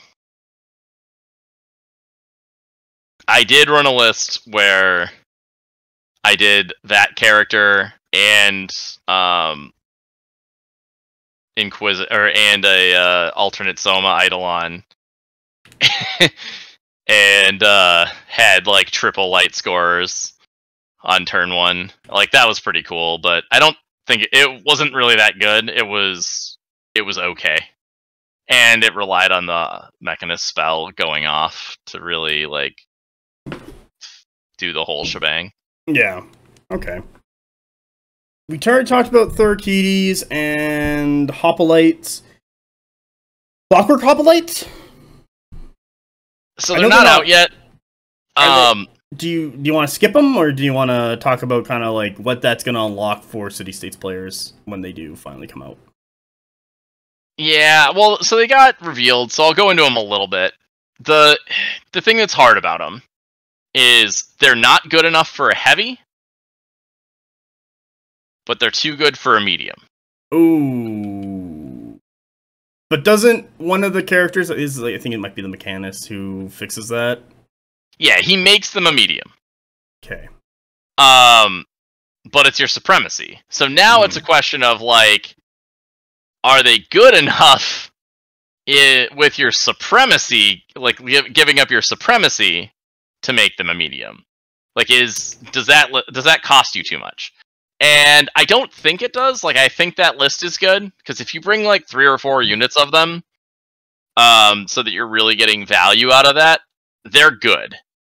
Okay. But they're only good at, I really feel like they're only good as mediums. There's a little bit of an argument to be made to bring 1 unit of them as heavies. But I think it's a little thin. There are people that talk about it, but I don't really see it. I don't think it's really worth it. Like, it helps now that you have Talos, so you can get away with it better.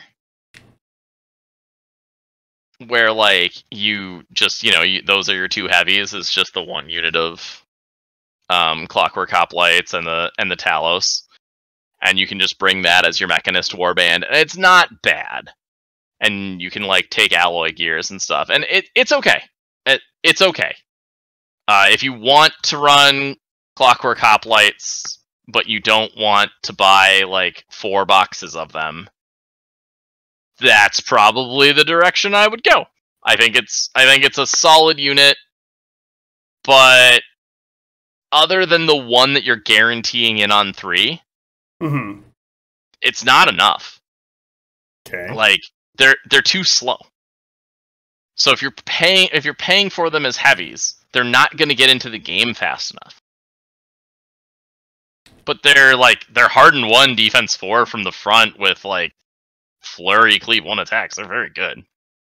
So, What's their role? Are they just kind of like the upgrade to have baseline hoplites where they can kind of punch back, similar to like a what is it? Hold Thanes? Yeah, they're very much like Hold Thanes, where they're tankier. Like they're just upgraded hoplites. Point for point efficiency wise, they're fairly similar. Mm-hmm. Like you get the extra wound, and you don't have a shield, so you're better from the side, and you have the cleave on your attacks, and you have flurry built in, and so you don't need a Dorilates, and you get the harden one. So like D4 harden 1 is really good. So like one unit of them is probably okay, but you shouldn't bring another heavy with them other than Talos because it has flank. Okay. And I think that cuts off a lot of the real good damage regiments in city-states, and I think that's where you really start to struggle. As a medium, though, they're fantastic. Like, just as an MSU, they're a great MSU. So, I do think lists with 3 or 4 units of them with, like, mechanists are going to be really good. Are you going to grab some boxes when they come out? Oh, yeah. Yeah, I pre-ordered 4. Oh, okay. You are ready to go. Yeah, I mean, honestly, like, hearing the words Clocklight Hoplites was one of the things that sold me on the faction. Like, I am totally into the Clockwork stuff. I think it's super cool. Nice. Okay. Inquisitors. The regiment that I don't think is that good and too expensive. Changed my mind, but what is their whole deal? I mean, they're all offense, right? Like, they're speed 7, unstoppable, and 5 cleave 1 attacks. They're a clash 2, but they're flurry. So they hit reasonably hard. I just don't think they get there enough. Like, I think they're a little too easy to shoot down. Oh, okay. Like, the defense 2 just really hurts. Like, they kind of die to everything, you know, like, maybe, like, Aura of Death is a huge problem for them too, and that kind of runs rampant in the competitive scene. So, maybe if, like, automatic damage sources and shooting were toned down, they would look better. Because, I mean, if they're just fighting stuff, they look fine. Mm-hmm. But they aren't. I find they fall apart too fast. They're not doing enough work, and they're a little too expensive. Yeah, I mean, they hit hard, though. Like, they're just a little expensive. If they're fighting stuff straight up, they're pretty good. But they're usually getting shot, and they're only 5 wounds, and they're only defense 2. Yeah, so they're falling apart pretty quick. It's just... my experience with them is I run an MSU, and if it doesn't get shot by anything, it does very well. And if it does, I lose 2 stands to shooting, and the 1 stand is worthless garbage, and I'm really sad that I spent 200 points. And unfortunately, like, we don't have a lot of ways to body block size 2 things.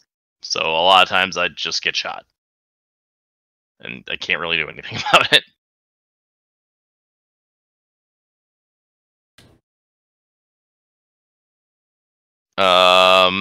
We went over the monsters and Minotaur. Did we do Hephaestian? Or Haspist? I don't think we did have Haspist. We did Thyrans. Oh yeah, I guess I touched on Haspist a little bit. So like, they have Vanguard, they have shields, they have 6 wounds, and they have Cleave 1, and they have Brutal Impact 1. So they actually like get a pretty good like chunk of attacks in when they charge clash something. And with Vanguard and Aristarch Supremacy, if you bring them in on turn 2 and activate them from the strategic stack, they go 21 inches, which gets on any zone in the game, which can be really, really helpful on turn 2. Yeah, especially those medium or the ones in the middle, like the 9ers in the middle. Yep. They love that. Yeah, it's very exciting that they pull that off. So very few things are getting in those zones. And then they could just generally be very threatening. So I'm very happy with Haspists. Like, 18 wounds is a good amount of wounds. Like, they just kind of always do well. For lack of a better way to put it. Like, they always perform well for me. They're just really good. They're just an all-around great unit. I don't know. I think they're one of the better units in city-states as well, just for what they're doing. And even when they get into the combat, they're actually, like, pretty solid. Yeah, I mean, they're 4 attacks, clash 3, cleave 1, like, there's... And they're defense 3, like, they're nothing to write home about, but there's 18 wounds there. Yeah, but, like, sometimes the health sponge just works.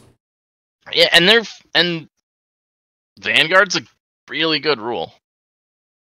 Like, you just get them, they get in zones quickly, they can catch up to stuff, they're all around great. I think Hephaestian is next. Yeah. So he's the Killy Giant. He is... I mean, he has the same problem of being a little bit too likely to whiff a roll. Efficiency-wise, he's pretty good. Like, especially if you can go into something that's like defense 2 or 3. Defense 3 is really a sweet spot for him, because they're not gonna get a save against his spear, against his like attacks, and then Trident Strike is still doing like half of its hits, and you just get to really, really chunk through something. Yep. And he hits really, really hard. I love running him side by side with a Talos. Like, I run the Talos into something, and then it gets to be charged, and then the Talos gets hit, and then the Hephaestian charges it later in the turn, and chunks it for piles of damage. So his very squishy body for the point costs. Like, he's expensive for 16 wounds at defense 3, but, like, he does hit really hard. Especially if you can get into the flank of things, like, he's terrifying too, and Trident Strike can be a good chunk of hits. So, he's good.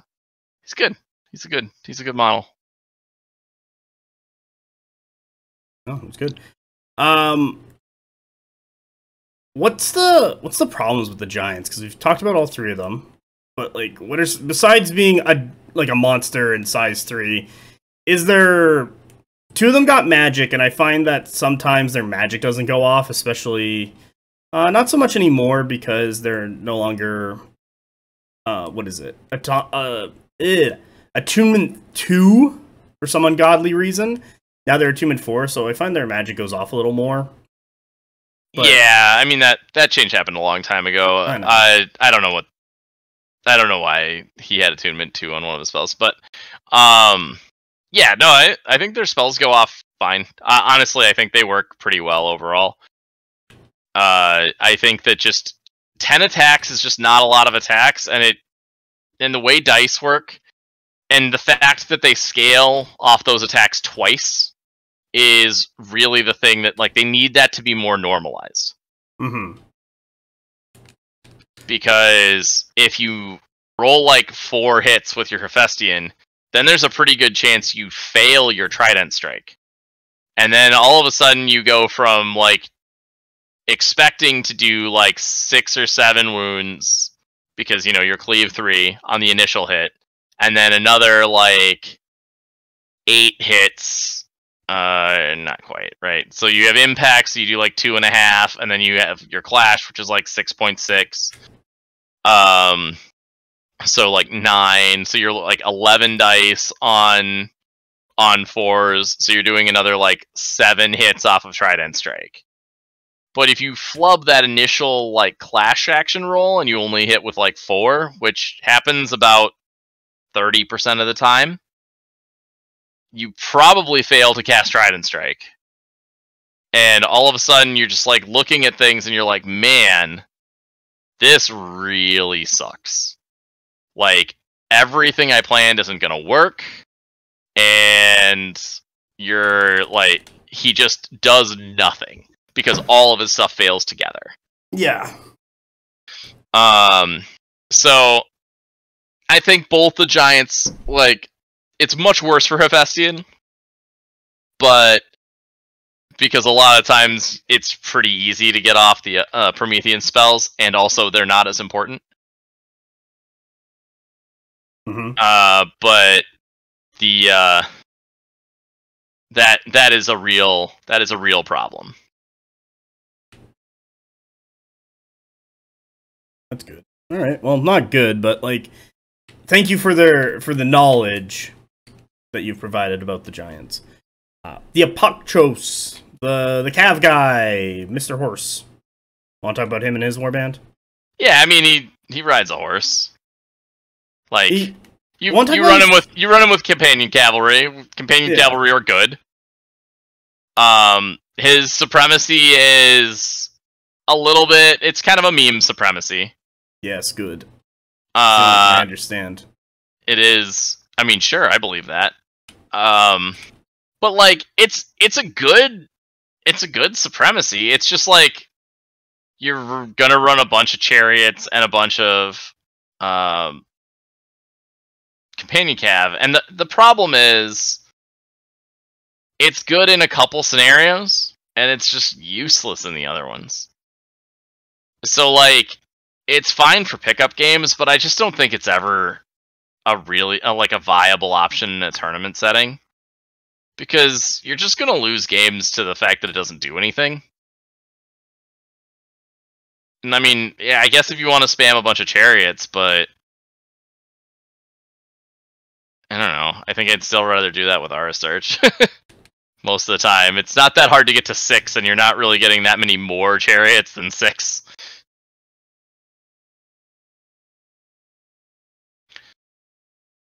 Okay. He's got Sacred Band. We're not going to talk about Sacred Band. Okay, because they're all changing too much. Yeah, the current version of Sacred Band has literally nothing to do with the stats that we're going to see probably after Heos, but in the next update. Like, they're not even remotely the same. They're not a phalanx unit anymore. They just completely are different. So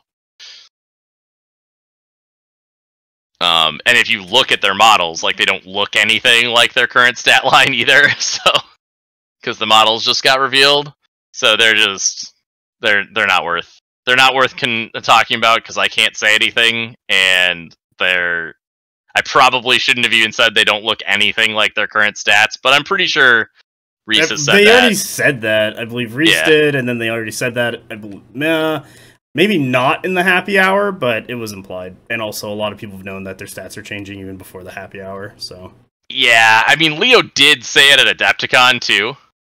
Yeah. Like, I was like, I have some problems with Sacred Band, and he's like, they're changing. And I was like, alright, well, a whole group of like 15 people sitting around heard that, so I'm gonna let them go.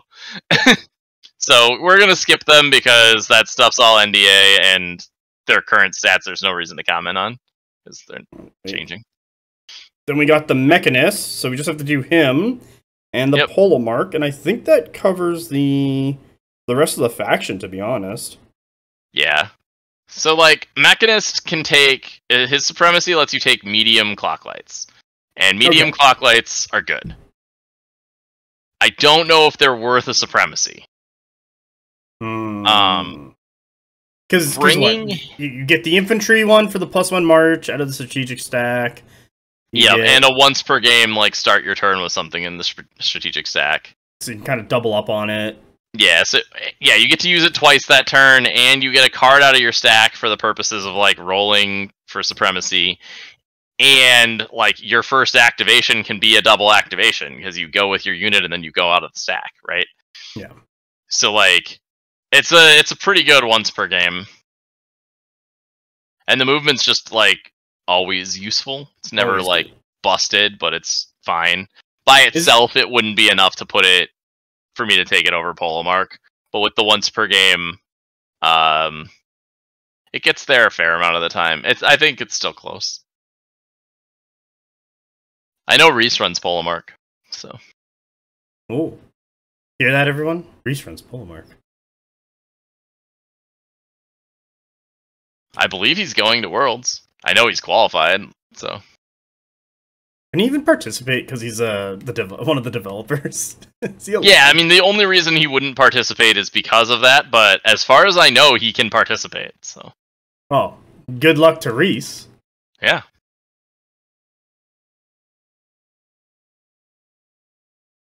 Fuck this game. Fuck this boss. Fuck my life. I've been on the same boss for quite a while now, and I'm like, I hope everyone's having fun. Alright, lastly, Polemarch. Oh, he's just... I fucking hate Mesmer. It's just a huge grind, and I'm at a point in the game where it's just you kind of gotta just get good because you can't outstat it anymore because new game plus fucking something. Yeah. And I'm like, alright, well I can't outstat this, so I'm just gonna have to get good and hope to live.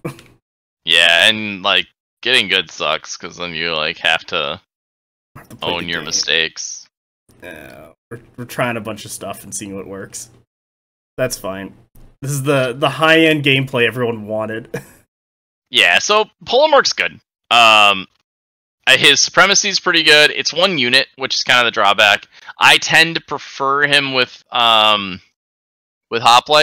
Reese runs him in Agema, and I get that too because it makes them super killy, right? Because then they're Clash 4. So they're going to be 4 rerolling 6s. And they actually do pretty okay against the clapbacks because of the tenacious. So a lot of times they'll actually get to fight twice with them. Mm-hmm. So that helps, but I like them better in Hoplites because I like I said, am a value whore. So the more turns that tenacious is affecting things, the more wounds it prevents. And that's more value that I'm getting out of it, so it just feels more valuable there to me.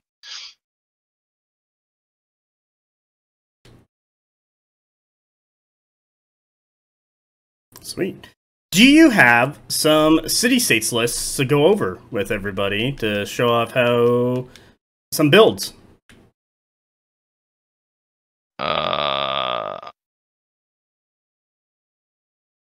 So I have a list that I've been liking a lot recently that I named Flowing Water, Crushing Rock. Mm-hmm. And it is doing all of the things that the army does. It's a expert scouts list with like 3 chariots and a Talos. Oh, okay, so just everything that you've kind of wanted. It's kind of a mashing a bunch of stuff together. It doesn't have a hoplite block because you only have so many points. But it does kind of like jam all that stuff together pretty well. But yeah, most of my lists are a hoplite block and 2 or 3 chariots and other stuff kind of like to taste. Mm-hmm. Flowing Water, Crushing Rock is let's see. It's kind of a fun list because it is a bit of a mishmash. And let's see, I'll scroll up and find it here. Yeah, here it is. So it's Aristarch Warlord. He's got Atalanta's Spear and Expert Scouts, because it is an Expert Scouts list. He's got he's got 2 MSUs of Selinoi, and then he goes in Agema, and then it's got triple Chariot, and then they're all Skorpios, obviously, because of the previous discussion. And and then it's got Polemarch with Arista and the lightsaber, Blade of Eakides. Boom! Alright, sorry to interrupt you, but I killed Mesmer. Nice. Fuck this guy. Yeah, Mother American, suck my dick. Sorry, go ahead. And then it's got an Agema and a Talos in the Polemarch warband. And then let's see. Send it to me, and then I can. Yeah, I'll send it to you. I can link it in the description for people. Yeah, and then it's got a Mechanist with the Laceration and Thorakites.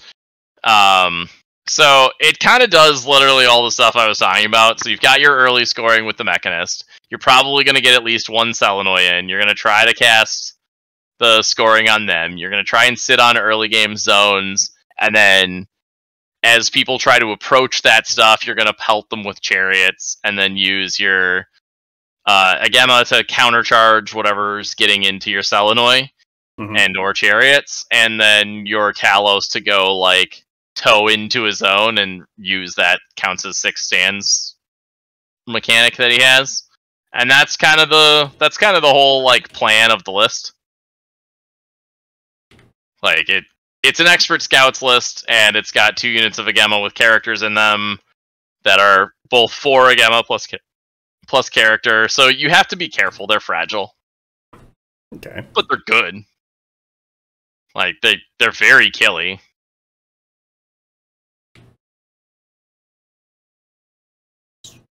Sweet. My next question, do you have kind of like a classic, I'm gonna call it the classic Ben, what's like the double hot block, Thyrian, what the hell is it? Haspist list that was kind of it's a solid list, but it's kind of been, because of the rise of Chariots and Talos, has kind of been put up on the back burner a little bit nowadays.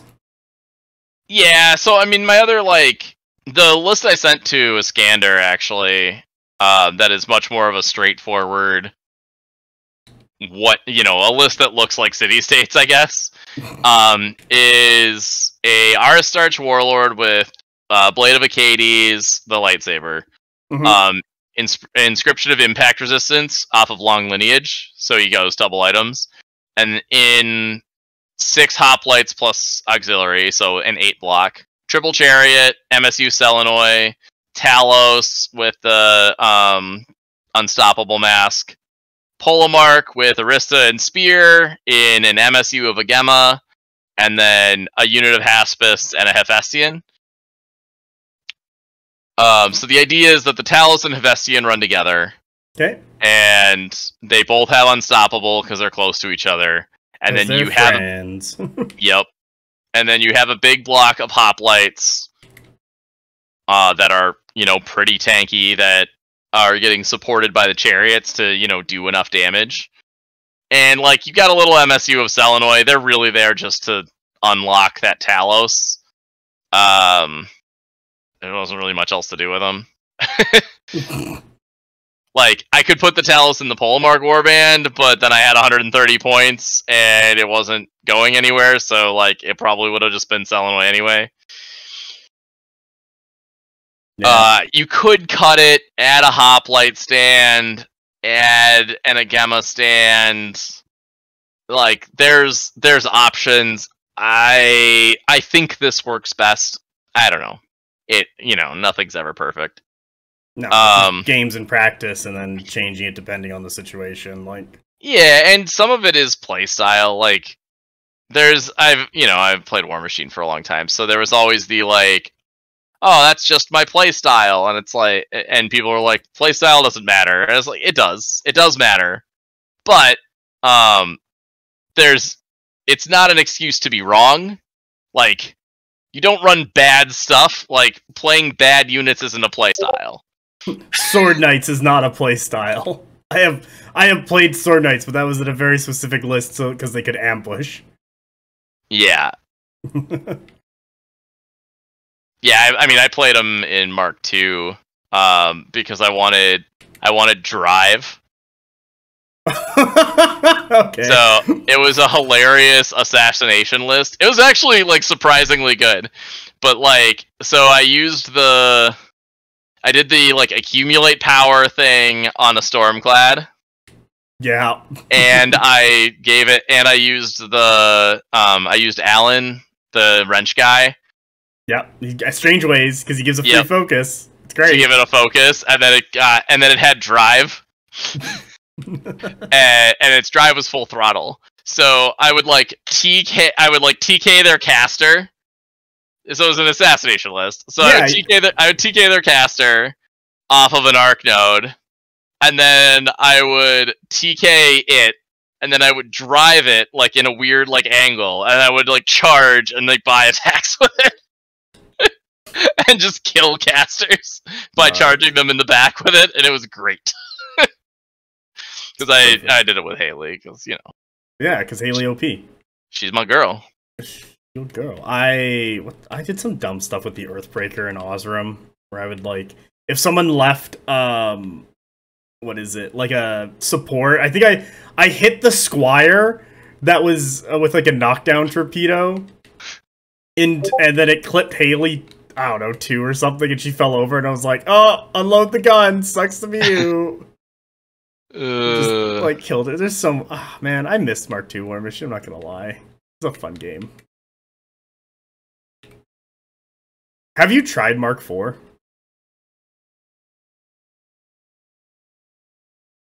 Ben?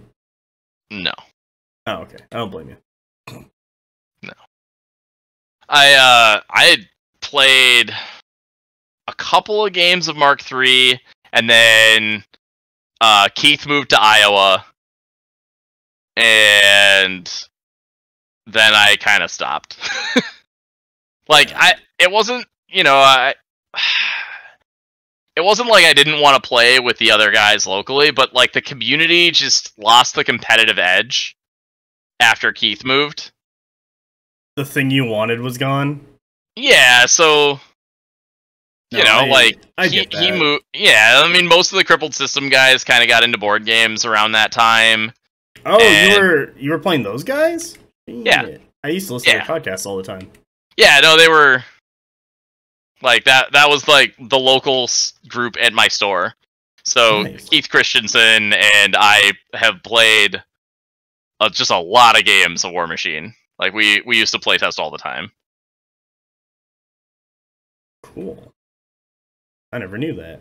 I don't know. When I was in War Machine, like when I got into War Machine, like I was still in college and then like starting my life and everything. So I didn't really get into all this until after War Machine after War Machine died locally because of COVID, and then once we were free from restrictions, just nothing changed. Like no one came back to play, and Mark IV didn't grab anybody, so it was kind of like, all right, well, guess that's it for War Machine locally. I think there's like 2 or 3 guys who still play, but a lot of the guys are gone. Yeah, and I mean that always happens, but like it happened really hard with War Machine. Mm-hmm. The problem is you had a competitive rule set, and then Mark III I don't think did a very good job of maintaining the game balance on the turn. Like the factions were not very well balanced against each other at the beginning of Mark III. Oh my god, Scorn. Or at the end of Mark II. Yeah, so, oh my god, Crixen Legion. Right, so everybody was in this situation where they were waiting, and they were like, everybody was on the game's got to get fixed, right? And so they're waiting for Mark III, and everybody's excited for the game being fixed in Mark III, and then that didn't happen, and a lot of the competitive players just bailed. Myself included. Like, yeah, I know there was also, like, there was a ton of Mark II podcasts, what I really enjoyed. Like, there was a podcast basically for every faction. And with the change from 2 to 3, I know a lot of podcasts shut down at that point. And I know some of the reason was because their entire backlog was no longer relevant. And they thought it was like, all right, well, this is a good time to kind of quit if we want to. And a lot of them took it. I know some of them kept going and went from there. And did really well, but and then I've never been much of a podcast person, which is funny because I'm on this one, but this is all for me. Like yeah, but like I was friends with the guys with the Muse guys, like John Damaris, and I made a shaved head bet for a tournament. Nice. And Keith and John made a wear a dress bet, and I won that Mayhem Cup to make sure that John to win that bet for Keith. So like, and John is the guy who started Muse on Minis. Mm-hmm. And I mean, I've lost touch with him, but like I spent a fair amount of time, like I would talk to those guys pretty often. Back in the day, back when we all played War Machine. So I know that like happened, but I never really listened to podcasts very much.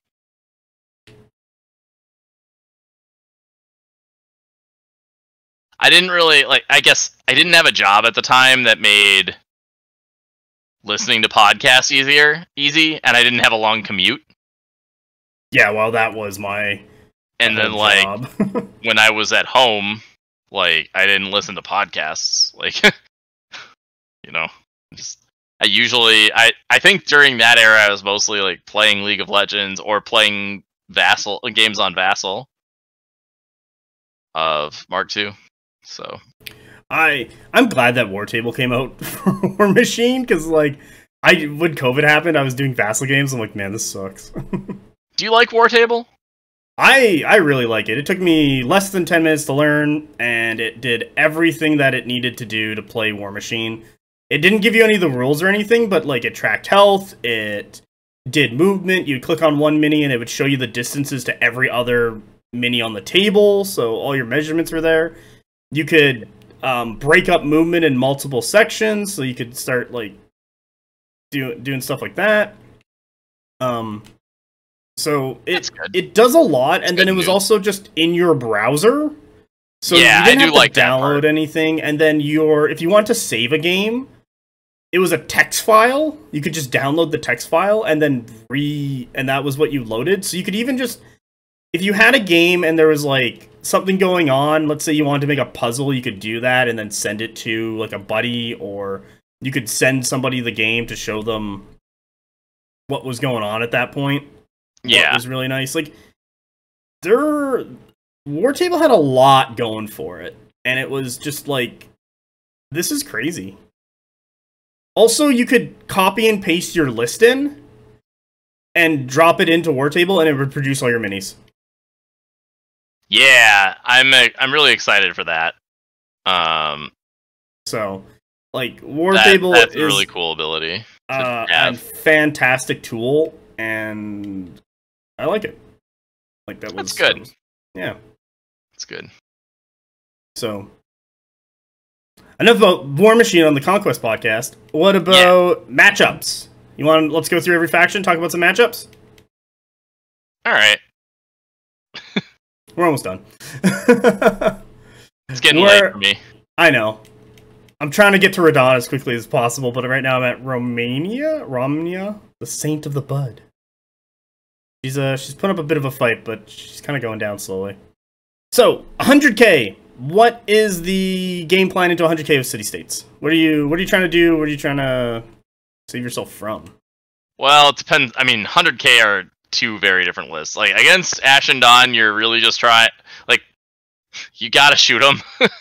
So you're really just trying to hold up the Ashen Dawn as much as you can and throw as many chariot bolts into them as possible and just pray that they die. Because they just chew through hoplites and take nothing back. So that's rough. Thankfully, like, Lightsaber does really well into them, so you have that going for you. But you don't have that many of them, and it's one of the reasons that I really like Thyrians, because Thyrians do pretty good damage into Ashen Dawn. Saving on ones isn't exactly what Ashen Dawn are hoping for. Nope. Just Doomblade the shit out of them. Yep. But like they still live through it. It's just they take a bunch of damage. Yeah, you can start whittling them down. The problem is you got to kill them before they kill the Thyrians, or have enough stands left to kill the Thyrians. Right. Yeah. Most of the time, like they charge and kill something, and then you charge them with like your goal is to get them to like charge and kill Haspists or whatever, and then you charge back and do a bunch of damage to them with Thyrians. And then you hope to win priority and then finish them off with Thyrians. And if you lose it, then like your Thyrians die, and you hope that you killed enough that your shooting can finish off the Ashen Dawn. But in a list with like 3 or 4 units of Ashen Dawn, you really don't have very good tools to kill them. So that one's rough. Like you really have to rely on your chariots and good timing and like Blade of Eakides plus whatever Cleave 3 you brought. Yeah. Non-Ashen Dawn? Heavy Hog or something else? Yeah, like not Ashen Dawn, I don't know, it's kind of the same basic plan. Like City-states are really good if they fight stuff head up. Like, you just don't let them charge you. Don't let them charge your squishy stuff, and don't let them charge your soft underflank. Like, just don't get flanked. And, I mean, it's easier said than done, but use a board edge, refuse flank, play tight. That's really the answer. Like, they're gonna be spread a lot wider than you. So you just kind of have to chew through, like, one side and then kind of turn the board, and then push through them. Alright. So then we got Spires. What's your game plan into Spires?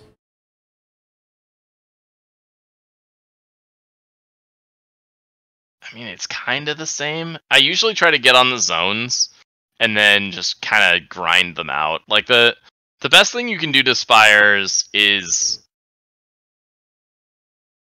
you try to get into shooting war with the Leonin. Try to shoot down the Leonin with your Chariots and Selinoi. Because those are gonna kill you with their bullets. And after that, you can kind of grind through most of the stuff. The hardest thing to deal with are Incarnate Sentinels, but they're usually in not the same list. So you either, like, Talos is great into Incarnate Sentinels, so you try to throw Talos into him, and then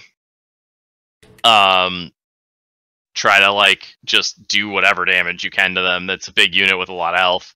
So, but if you take it down, there aren't a lot of tools in Spires that deal well with city-states in the front. So, like, Hoplites are really good against cleave 0 hits, and city-states are Spires are really good at doing cleave 0 hits, so that's not ideal for Spires. But if they get into your flank, Hoplites just fall over, because, you know, like, even the kind of chaff units like Vanguard clones are dropping a big pile of hits into your flank. Into your defense, too. My poor defense, too. A sad time to be alive. But otherwise, you do pretty well. They don't have a lot of Hardened, and you have a lot of Cleave 1. So, like, that's pretty good. Cleave 1 is very good into Spires. They have a lot of things with evasion. So, Cleave more than 1 or 2 a lot of times doesn't do anything. No. But they don't have very much Harden. They have any? I don't think so. I don't think they do. I don't think they have any Harden. Yeah, so, like, Cleave 1 or 2 really does a number on city-states, or really does a number on Spires, so that's what you really want to be capitalizing on.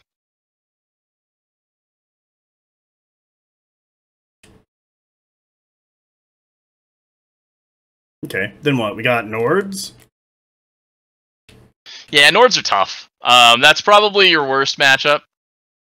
Like, Bowchosen are really good against you, because they can roll 1s, like, unless you have a Polemarch in the unit, and he's got the reroll 1s thing, fighting the Shade up. Like, Bowchosen are gonna be a problem. So, yeah, like, Jarl is especially a rough list. The Trolls, like, you're not super killy. So, like, Trolls are pretty good against you, too. Nords are probably the roughest matchup for city-states. You have to do your best to keep them in front of you, and then try and charge them. Expert Scouts is a little bit better, because you kind of play the same game as them. Again, like, Chariots, Chariots are an answer, but they're not as good an answer into Nords, because they will get shot by Bowchosen, and they hate that. Yeah. But at least they're AP1, which the Bowchosen don't like, so you got that going for you. Okay. What's your Dweghome matchup? I think you match up pretty well into Dweghome. Dweg's not very good at getting around you, so a lot of times they're just shooting you in the front. Fight in the Shade does really well against that. It's pretty easy. Like, usually you're going to have a giant or two that are going to be giving you interference, which helps against their magic. And then you have a fair amount of Harden 1, and Dweg has a lot of Cleave 1. Mm-hmm. So that, I mean, they have a lot of Cleave 1 and Cleave 2, but even cutting off half the benefit of their Cleave makes a pretty big difference. So I feel like overall, most of the time, my matchups against Dweg with City-States, I kind of run right at them. Hoplites do not like getting pyroclasted, so you have a big goal of getting magma casters off the table as fast as possible. But overall, I think that matchup's pretty good for you. Pretty good for City-States. I usually feel pretty good about CS into Dwegum. Okay. And then what we got else after that? Wadroon? Huh. I don't know. Wadroon's so hard. Wadroon is 6 armies in 1. So, triple activation's rough to deal with. They out-threat a lot of your stuff, and you're a lot of times kind of relying on that, so you're probably just gonna get charged. But they have a low unit count, so it's difficult for them to get into advantageous situations against you, and you kind of just have to rely on that and kind of grind it out. But you're gonna take some charges, and honestly, you kind of just have to hope you can take them.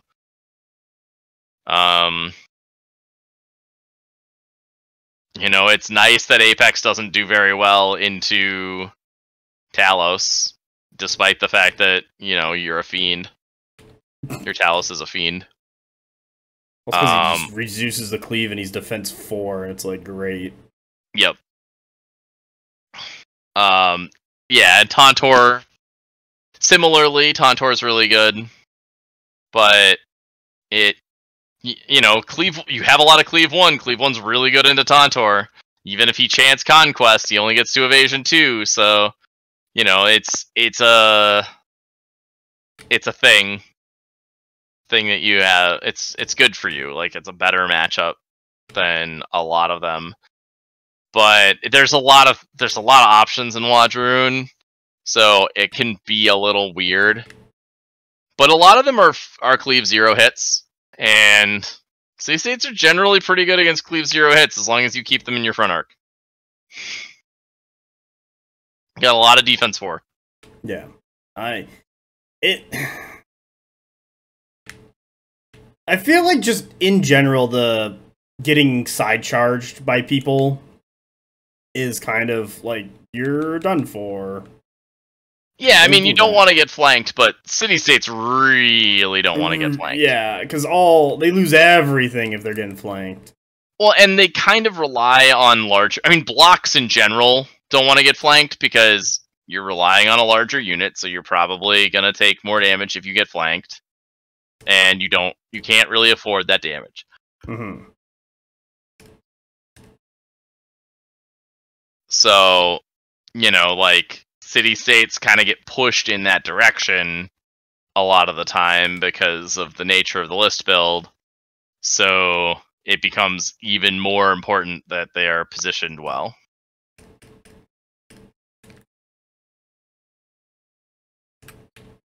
Thank you, game. I got stuck in a stun lock. Rip. Yep.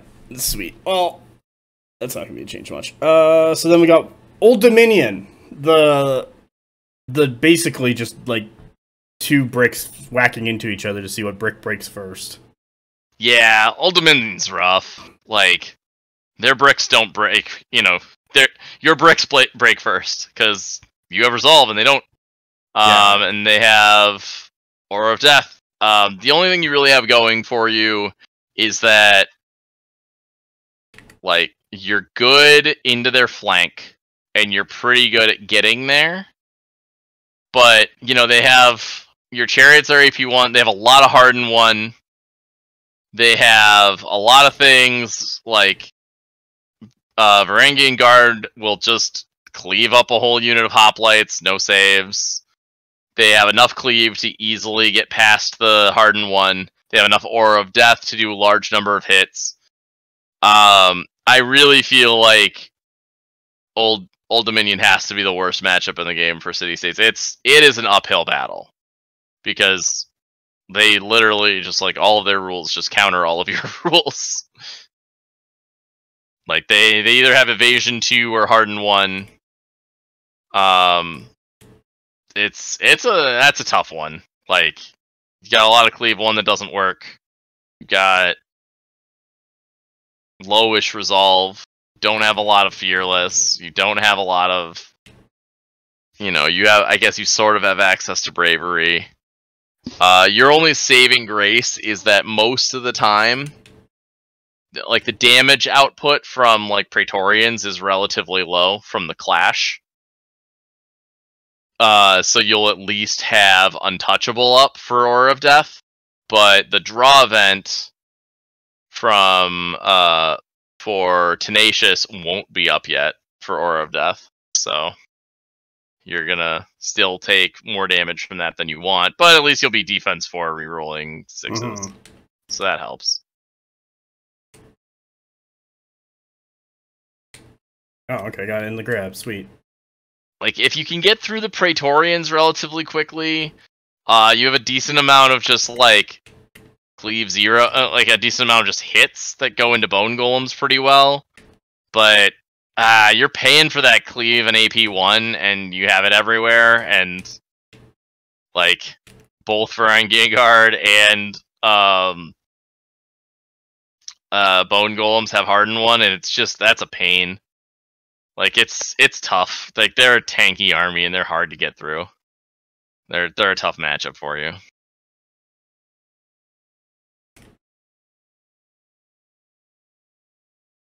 So we got, what is it? City-States, mirror matchup! Well, I think City-States always win the mirror matchup, so... Oh, okay, that's good.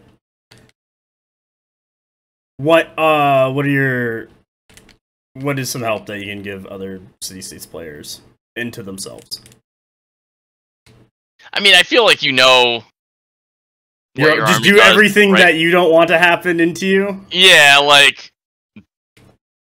I mean, he who flanks first probably wins in the City-States mirror.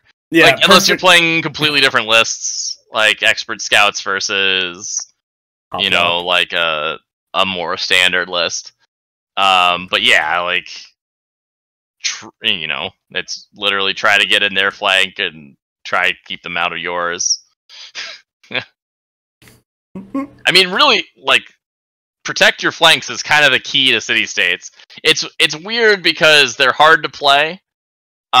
Because that's an easy say. They're simple, not easy. Right? Like, the game plan is you have a flank, protect it. That is simple, but it's not easy to do. Because it's a lot of, it's the whole positioning game, basically. And I think there's a disconnect there where, like, I say it and people are like, you make it sound so easy. I'm like, no, I make it sound so simple. Like, yeah, a lot of things are simple and not easy. Lifting 1,000-pound barbell is simple. It's not easy. Like, I can't do it, right? Like, I don't know if anybody can. I don't know what the world record is. I think it's like in the 700s. Yeah, see? I think I saw a thing that the Mountain was trying 880, the guy who plays the Mountain. Yeah, he's and he failed at it, but I think he's done, like, reps at, like, 850-ish. But, I mean, and which is insane, right? Yeah. But again, simple. Lift heavy thing. Not easy. And that's kind of what City-States is. Like, there's a lot that goes into not getting flanked, but realistically, you have to just not get flanked. Or if you play expert scouts, then you have to not get charged first. Those are kind of your two options. No, that's fair. Days. This boss is dead. Ah! Okay, we're getting close. I wasted too much time at Mesmer. You did. Oh, he wasn't going down, okay? And I summoned a companion for this guy. Was he at least yelling timber? No. I need to kill him to get his stupid flame, but I wanted to kill this boss so I can get the weapon off of the companion if you summon the companion for the boss. So I've done that. Now I gotta run all the way through that and do Radon, and then I've better run the DLC. Actually, after 2.5 hours, is a pretty good time for a person who's just playing fast and not actually speedrunning this game. Yeah, that's pretty good. So then we get him to our last matchup, Sorcerer Kings.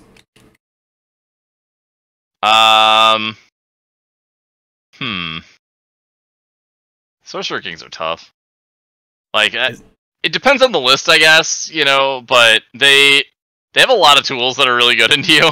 Like, the triple activation makes it very hard to keep them in front of you, which is probably the biggest thing. The triple action activations. Like, Elemental, as a rule, just can make things difficult. And then they have a lot of cards, so they're usually going to get a lot of free actions at the end of a round, because, they're just going to way outcard you. So, yeah, I mean, I think realistically, you're going to end up trying to go for some risky plays, where you're going to have to, you're going to have to move yourself into a somewhat dangerous place, and then you're going to need to win priority, probably, to kill stuff. And then, I guess, hope that works out. Hope that you can kill enough stuff that they don't have a significant, regiment advantage anymore. And then you can probably start fighting them on a somewhat equal playing field and whittle them down. But otherwise, you're going to have a rough time. They're a tough matchup. Yeah. What about your Jadoo? You do it in Jadoo list. Yeah, I mean, that's the list I was talking about. That's the one SK list right now. It's not. That's probably not as true anymore now that we've got some more stuff out. Mahout especially opens up some options, but yeah, I don't know. It's okay. What about not? You do it in Jadoo. I mean, the bigger your opponent's units are, the better it is for you. Because the biggest problem you're gonna have, again, it's all about keeping stuff in front of you. They don't have a lot of cleave, so that helps. But they do have a lot of units, and in my Jadoo list, I will probably march to shoot your flank, and then take aim and volley, or march volley into flanks with reroll all misses or something off of elemental on and that's it's gonna hurt, you're just gonna take so much damage. And yeah, I don't really know. I don't I haven't played that matchup enough because Sorcerer Kings are so new. And I haven't really played, I played into City States once in the tournament, against my opponent who was, I think on his 5th game or something, and it, okay. That's not real. It went well for me, but yeah.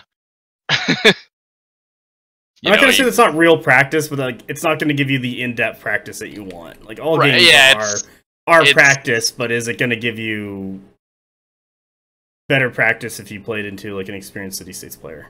Right. I think I lost one MSU of Sword Dancers or something. Mm-hmm. He didn't know what to do. He was basically constantly, he was just in a bunch of positions where if he charged something, he couldn't really charge clash things, so he had to march charge stuff. But if he did that, he was gonna get charged back, because I had like 4 more cards in my list than him, so I just had a bunch of stuff waiting at the end of the turn to kill him for doing anything. It was rough. It was very rough for his poor city states list. Was it so? It wasn't cash money for him.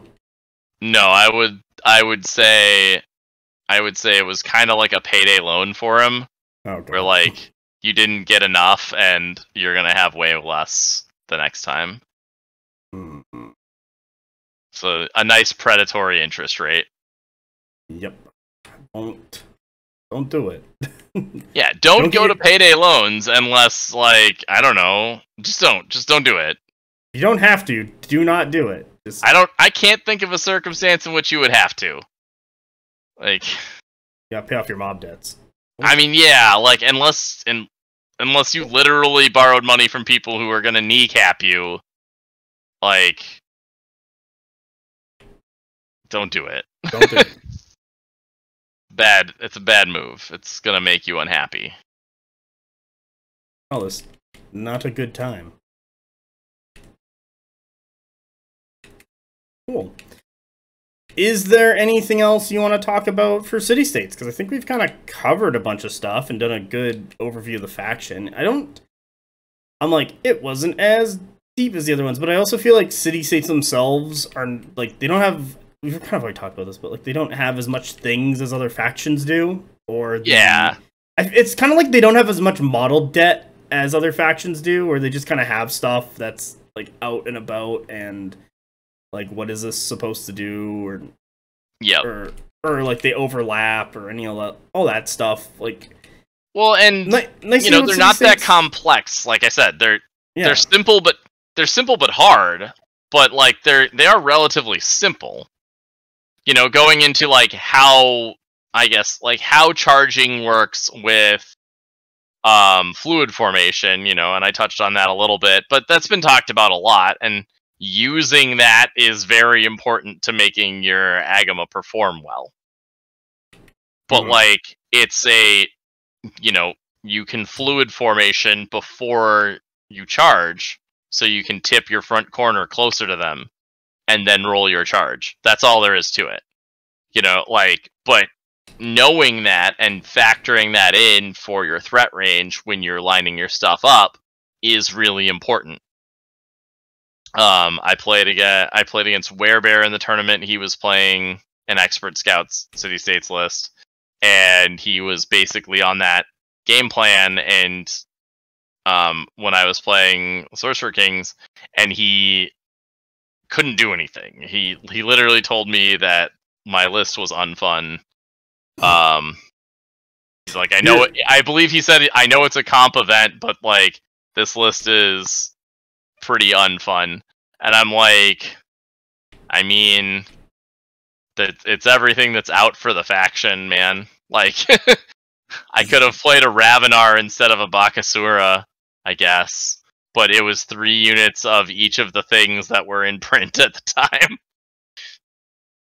And 1 Bakasura. So, but I understood the threat ranges on the Agema units. So I stayed out of them.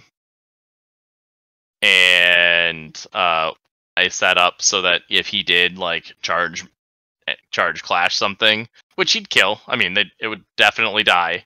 But he'd kill, like, a unit of sword dancers and then get shot by 2 units of flame casters, right? Yeah. So, because I just had so many more cards than him. Because I think his list had, like, 8 or 9 cards.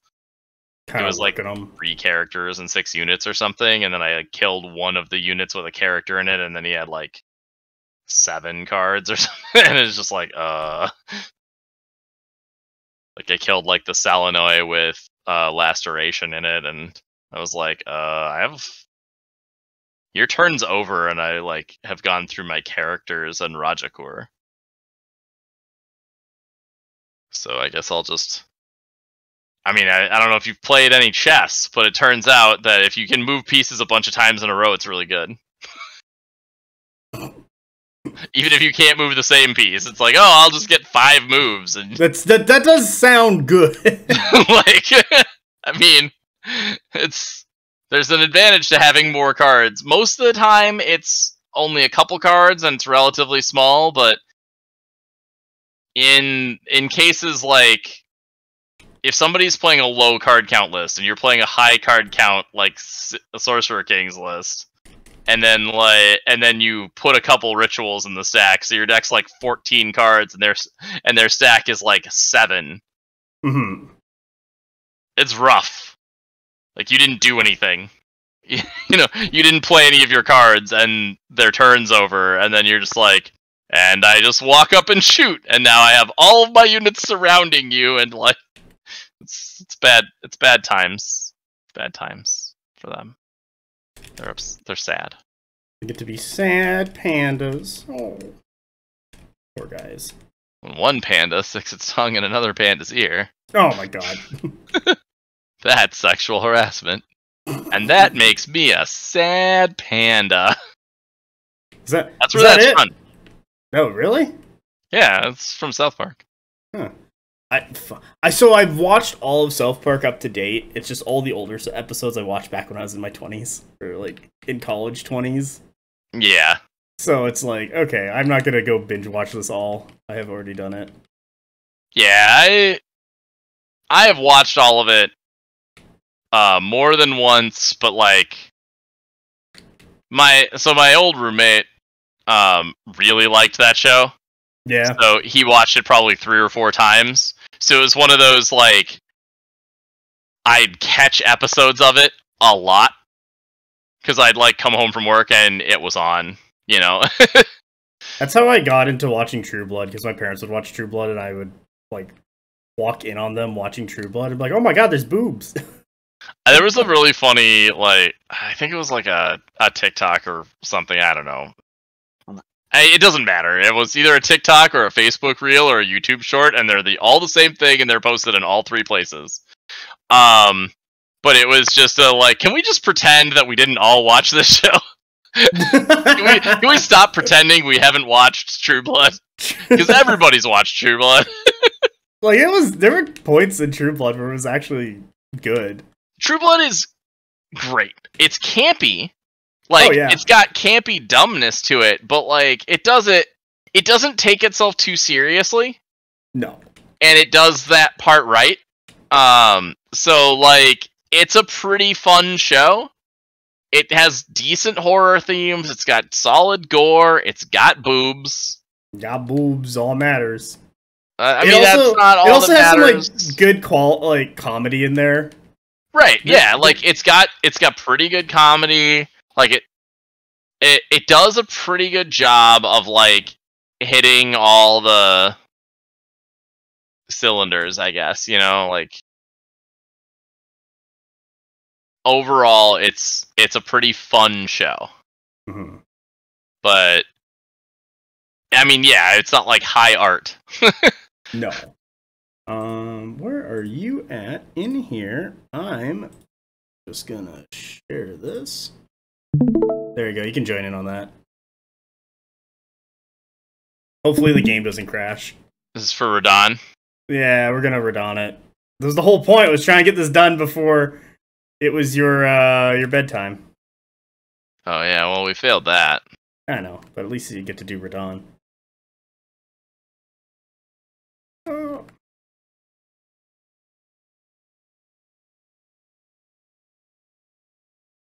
Look at you with all your buffs.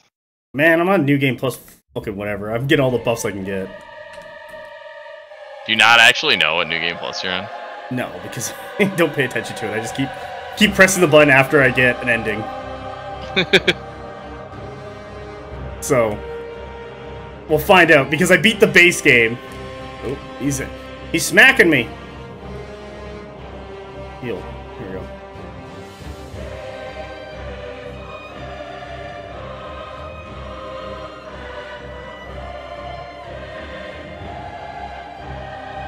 Why are you running away?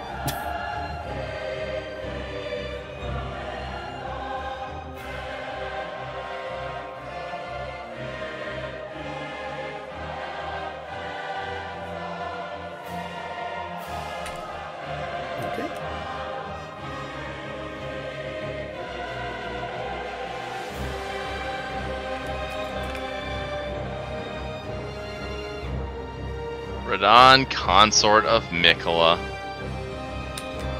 Oh, don't do that, ass. Oh, boy.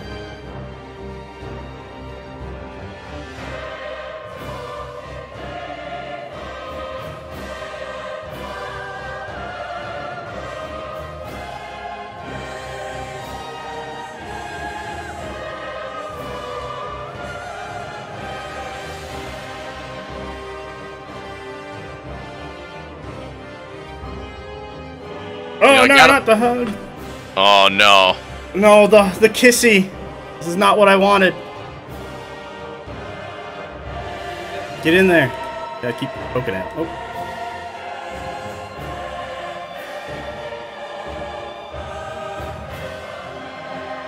I gotta admit, the shield and stab method is pretty good. Yeah, this is the cheese.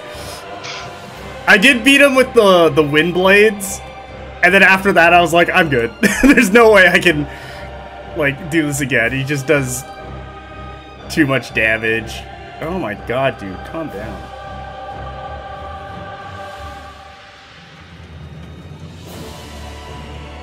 I don't think I've ever used a shield in a Souls game. Like, I used, what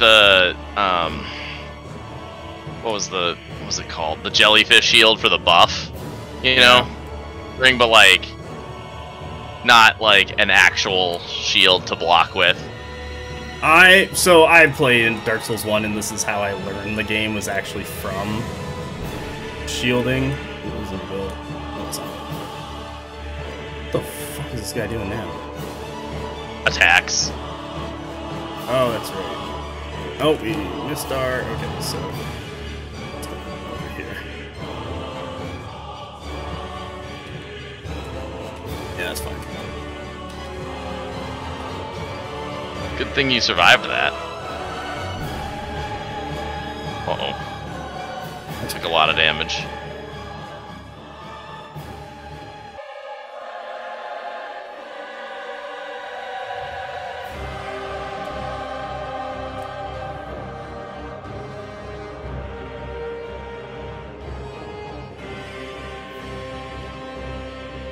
You know, I'm not gonna lie to you, I can see how this guy was like beating the shit out of Melania.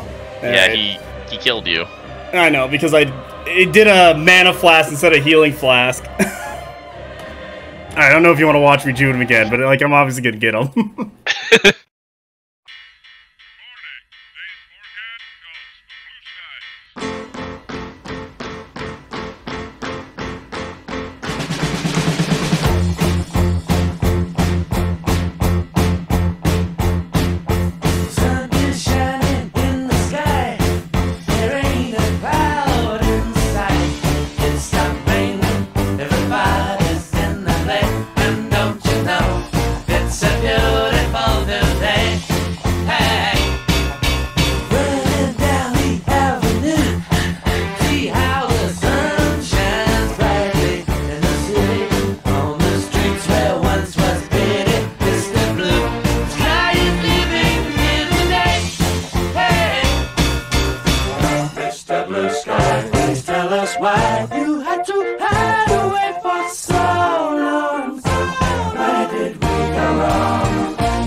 Hey, you with the pretty face, welcome to the human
He is kind of a big old bitch.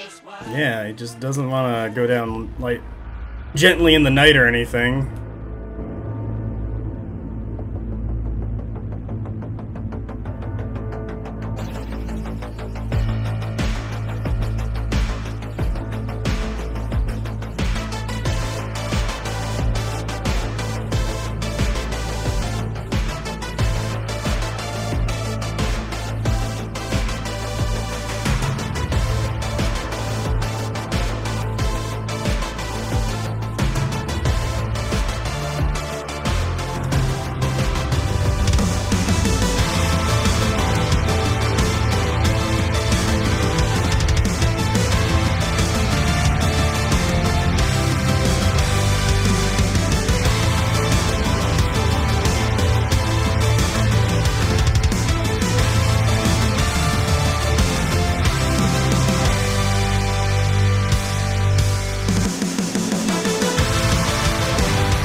There we go. Got First try. Well, I got to a John with you, and that was my goal, so I'm happy, even if it took an extra 20 minutes. But all right, got my third circlet of light. So thank you for joining me. I hope you had a great time talking about city-states. It was all right. I will gladly re-listen to this so I have a better idea of what everything you said. Well, I basically just did kind of a boss rush to rush this thing, and it's like, man, Mesmer kicked my ass for so long before I finally killed him. Yeah. Classic. If you're still listening, go join Ben at Competent Conquest on YouTube. Join the BonkTable Discord to bother him on the international Discord. Description for that, well, for the BonkTable ones in the description below. I don't know what else. Yeah, that's it. Join some stuff. Support some people. Make content. Thank you very much for being here. Got any plugs to shout? No, just I have a YouTube channel, Competent Conquest, and everybody should cheer on Carl and at his Worlds run in Heos in a little over a month. Yeah, that'll be exciting. So, I mean, I guess if you're not American, you're not going to cheer for him, because you're going to probably cheer for somebody from your country. What if you have a country that's not going? Then you should cheer for Carl. Yeah. For Carl. Is that going to be the hashtag cheer for Carl? Hashtag cheer for Carl, yeah. There we go. Okay. It'll be trending on Twitter. We're trending. Oh my gosh. Hey, thank you very much.